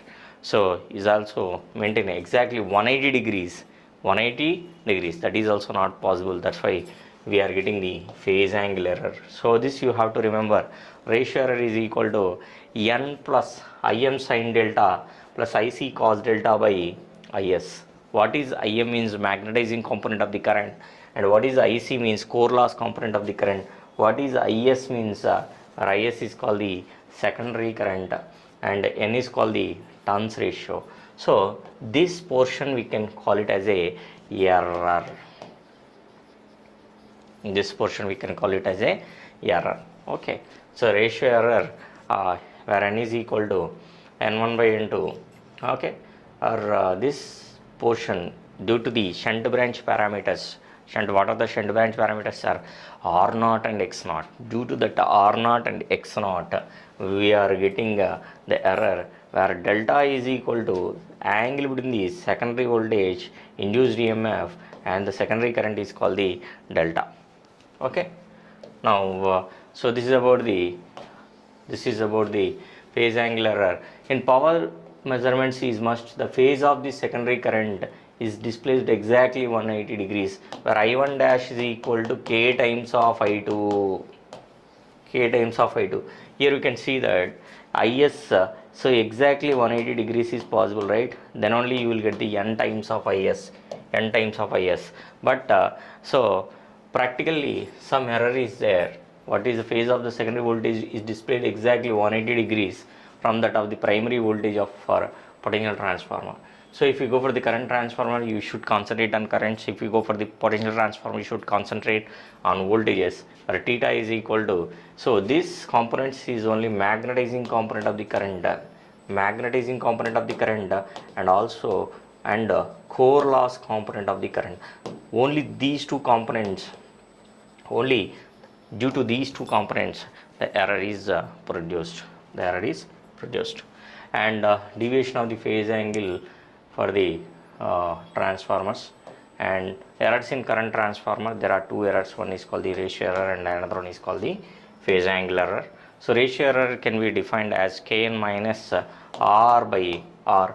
So you will get the nominal ratio minus actual ratio by actual ratio into 100. So effect of characteristics of current transformer. What are the characteristics of current transformer? Every heading is a interview question only. So effect of power factor of secondary circuit.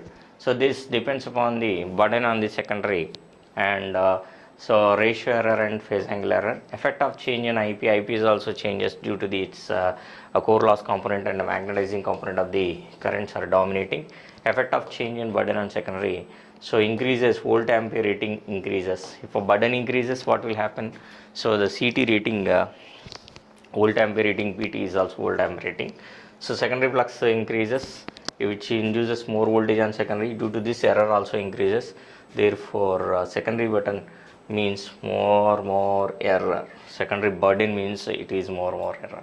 And coming to the potential transformer, this potential transformer is just similar to potential transformer is just similar to the current transformer only.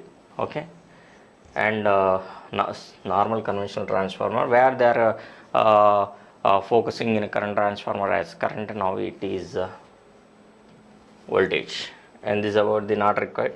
But ratio, you will get the actual ratio is equal to this type of error we are getting. So due to that same delta and NSR2 effective resistance, series branch parameters RP and XP, and same effect of change in burden on secondary, ratio error and phase angle error for these two, and primary voltage also exactly not 180 degrees. That's why it is we are getting as phase angle error.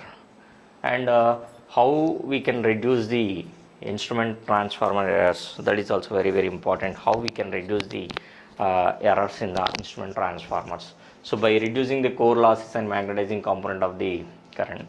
Yes, IM sin delta, IC cos delta, like that we are getting right. If you are reducing the IM and IC, the errors should be minimized. So we should select the lower reluctance core, silicon, steel, like that, and using material high permeability,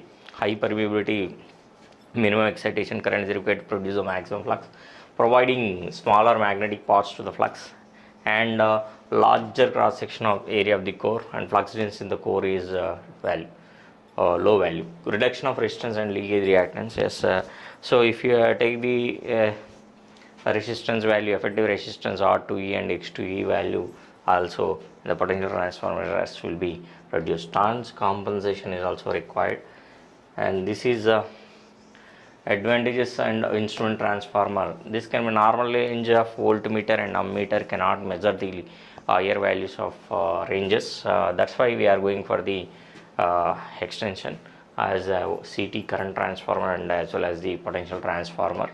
And potential transformer which is used for the larger voltages. Potential transformer is used for the larger voltages.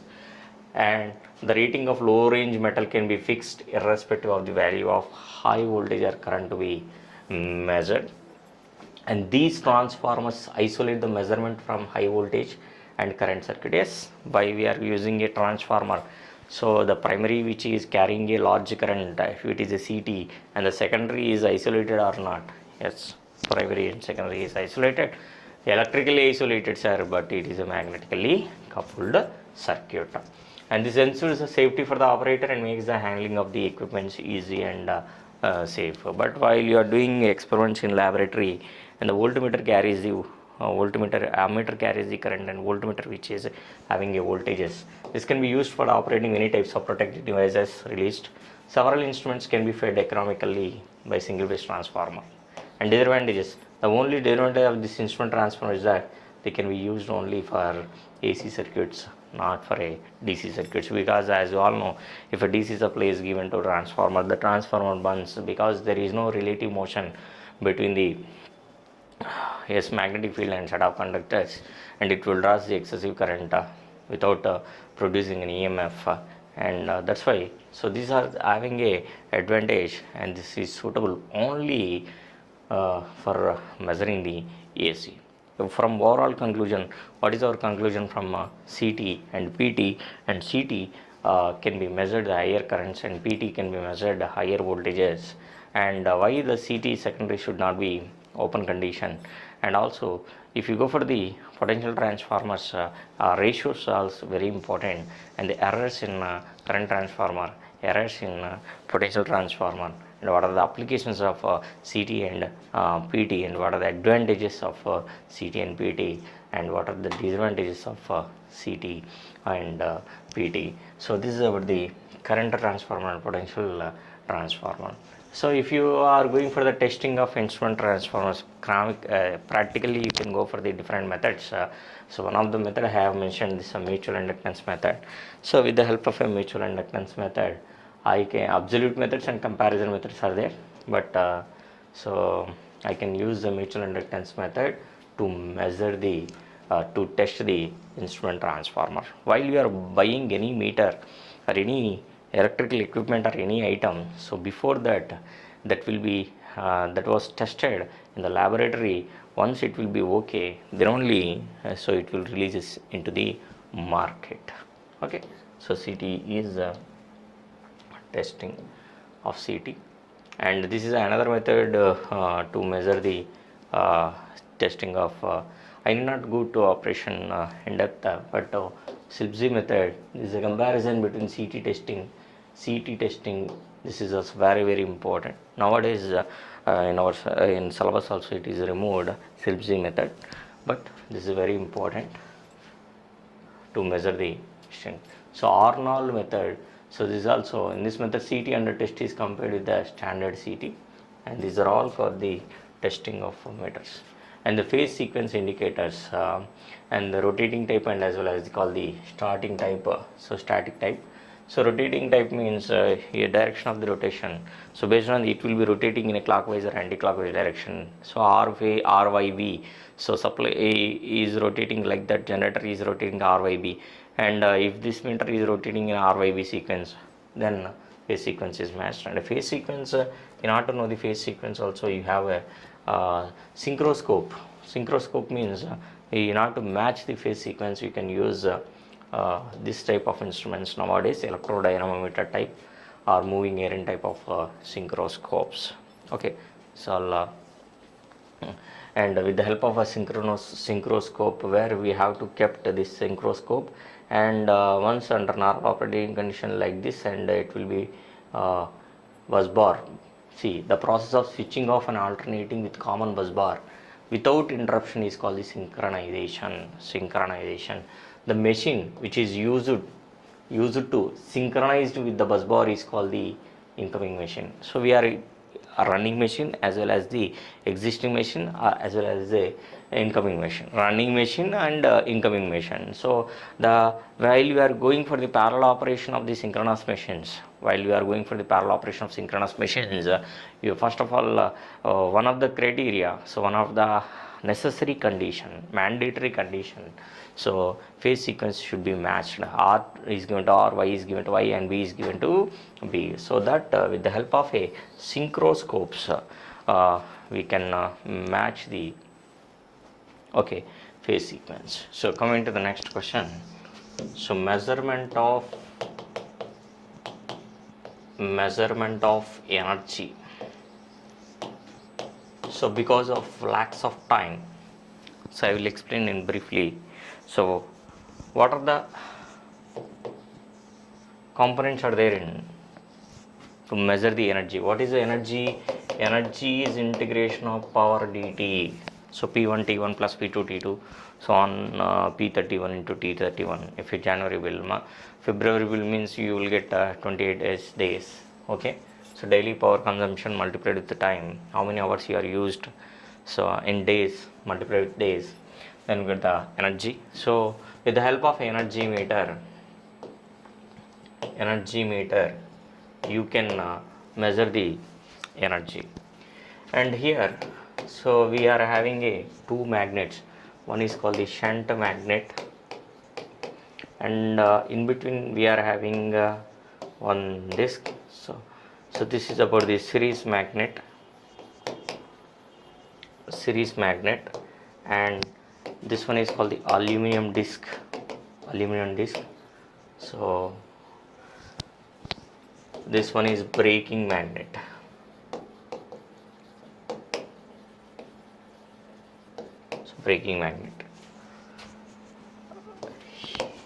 This is about the diagram. So anyway, we are having a coils, right? Shunt magnet, which is most inductive nature,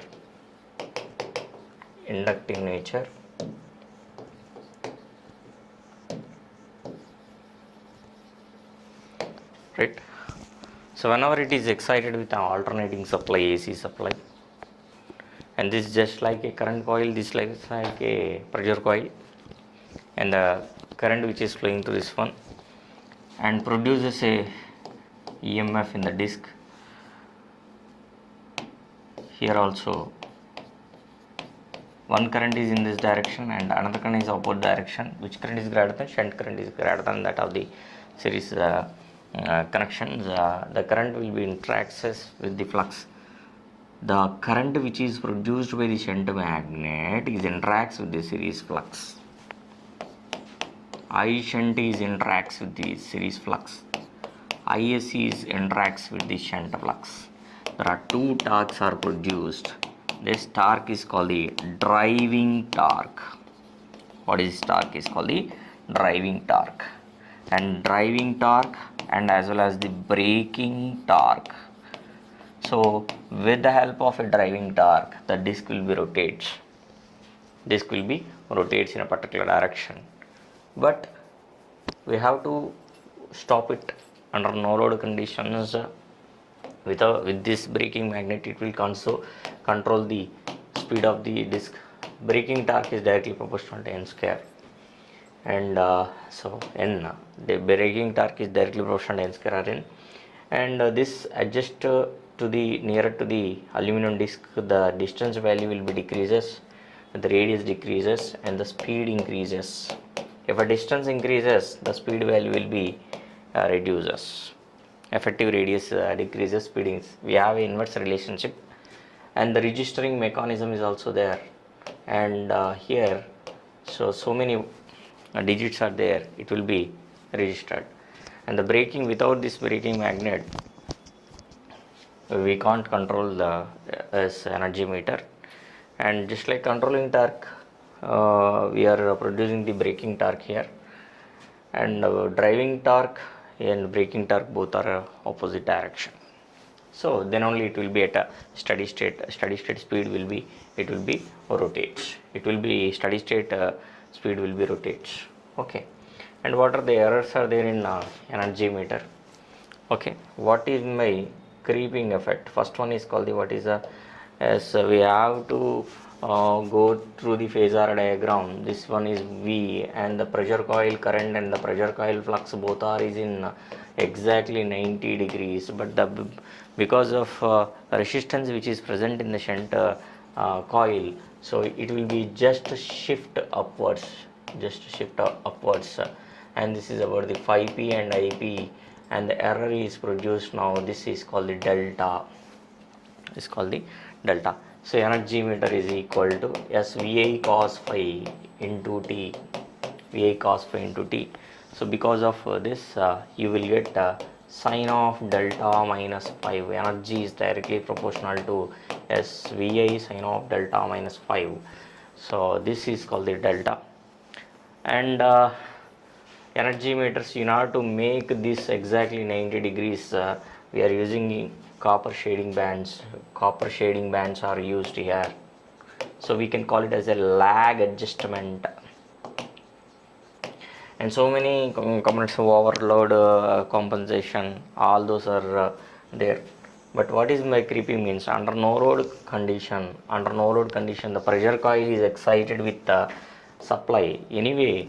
So it is just like a current coil, and a pressure coil is like this, and it is excited with supply voltage. What will happen?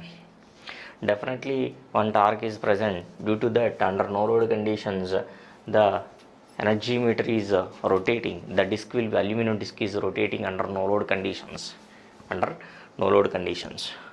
So this have to reduced by drilling the holes exactly at 180 degrees. What will happen when it will comes to the magnets? When it will comes to magnet, what will happen? A reverse magnetic field is produced. To satisfy lens law, it will be stopped at this position. Okay, it will be stopped and reduce the speed of the aluminum disc. So this is about the energy meter. A short description I gave about the energy meter because of the time constraint. And next one is a measurement of resistances. Still now we completed the measurement of voltmeter voltage, measurement of current, measurement of high voltage, measurement of high currents, and measurement of power, and measurement of DC power and AC power, measurement of energy, measurement of resistances. We are having a low resistance and medium resistance, and high resistance we are having. So what is the range of the resistances? He is asking that what is the range of low resistance is less than 1 ohm, and medium resistance is 1 ohm to 100 kilo ohms, and the greater than 100 kilo ohms we are having a measurement of high resistance.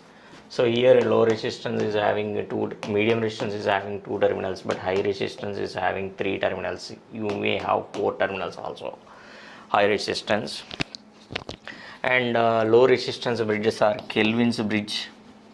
Low resistance bridges are Kelvin's double bridge. So Kelvin's bridge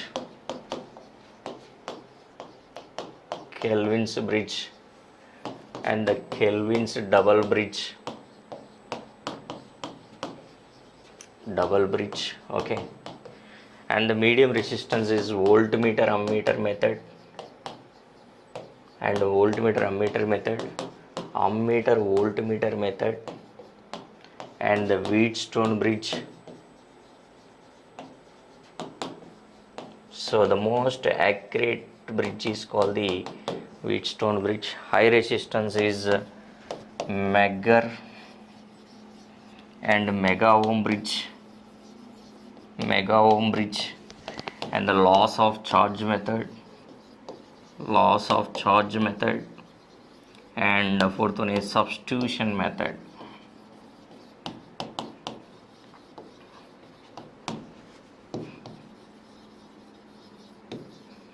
Okay, out of all this, Megger is the best one.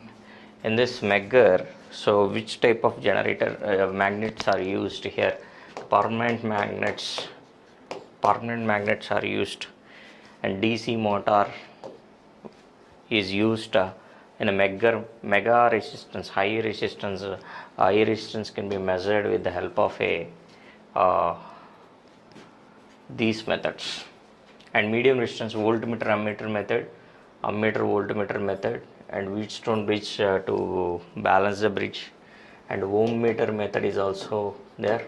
Ohm meter method, this ohm meter method is having a errors. Ohm meter method is also having a errors.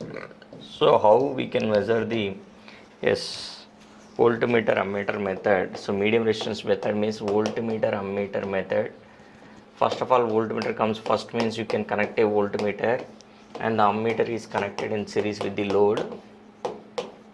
Ammeter is connected in series with the load, and so if you are having a V by I, that will use the resistance, and in an ammeter voltmeter AV method, first you can connect the ammeter, and so this one is meter resistance and load resistance, the measured value, okay, V by I. So V by I, you will get the Rm plus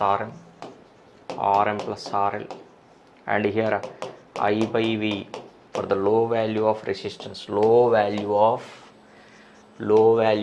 medium resistance. You can use ammeter voltmeter method, and large value of medium resistances. In that medium resistance large value you can measure with the help of a voltmeter ammeter method. And next one is the measurement of inductance.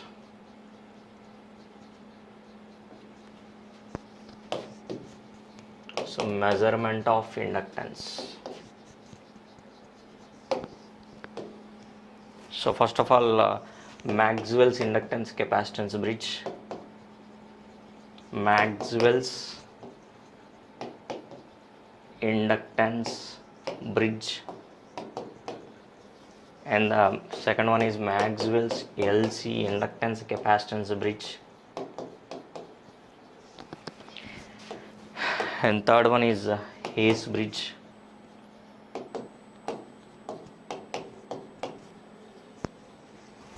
Okay, third one is Hayes bridge.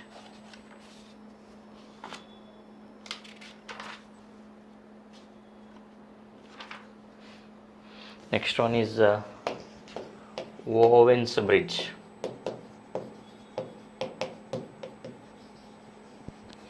Okay, next one is Owen's bridge, and this is more accurate. Hayes bridge is more accurate, but the quality factor is greater than 10. You can use the Hayes bridge. Q value is greater than 10. You can use the Hayes bridge. And Maxwell's inductance capacitance, lower value of Q.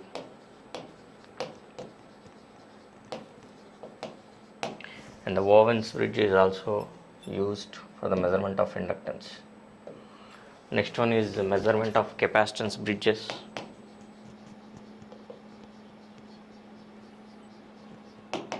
Measurement of capacitance bridge.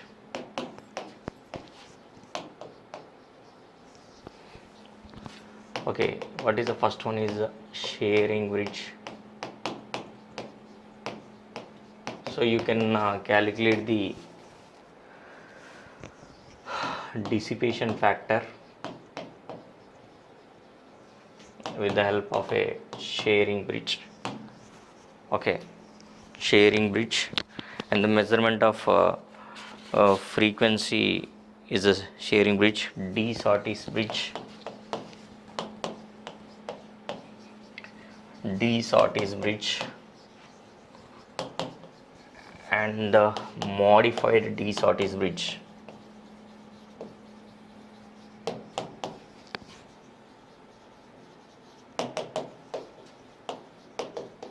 Okay, and one more bridge is also, I forgot, this Anderson bridge for the measurement of inductance. We are having Anderson bridge. Okay, sharing bridge is used for the measurement of capacitance. The D-Shorty's bridge is used for the measurement of capacitance, and modified D-Shorty's bridge is also used for the measurement of capacitance.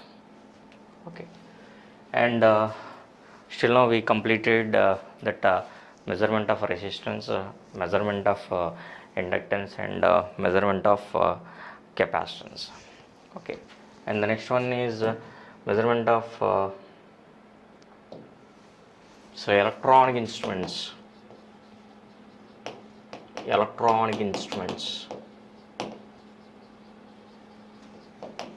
So first of all, you have to know the sensitivity. Sensitivity can be measured by 1 by full scale deflection current.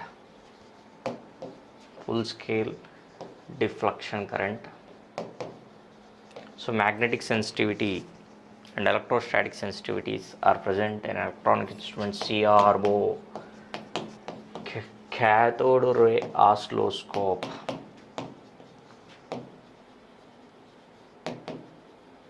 Okay, in this CRO, what are the components are there? The vertical plates, horizontal plates. Okay, and if you go for the digital voltmeters,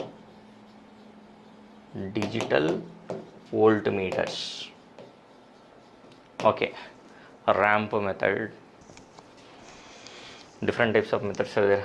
3-digit voltmeter means 3 nines. 3.5 digital voltmeter, as I am telling with a short period of time, 1999. So 3 nines, off means 1999. So suppose 3.5 means 999. Before that you can keep this value 3999. Okay, so this is about the digital voltmeters and the CRO, cathode ray oscilloscope. So for a measurement of voltages that is displayed on the screen. If it is check that if both sinusoidal input is given to X plate and Y plate with a shifting theta value is equal to 0, it is shows the straight line.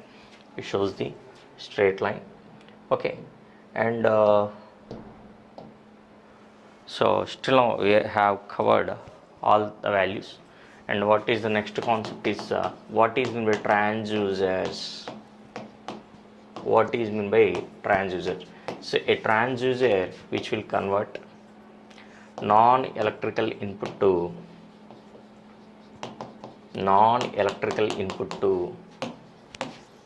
electrical output. So either pressure, volume, pressure, force, displacement are converted to electrical output. So non-electrical quantity to electrical quantity with the help of a transducers which will converts non-electrical quantity to electrical output. So that is the best function of the transducers. And inverse transducers means reverse. Inverse transducers.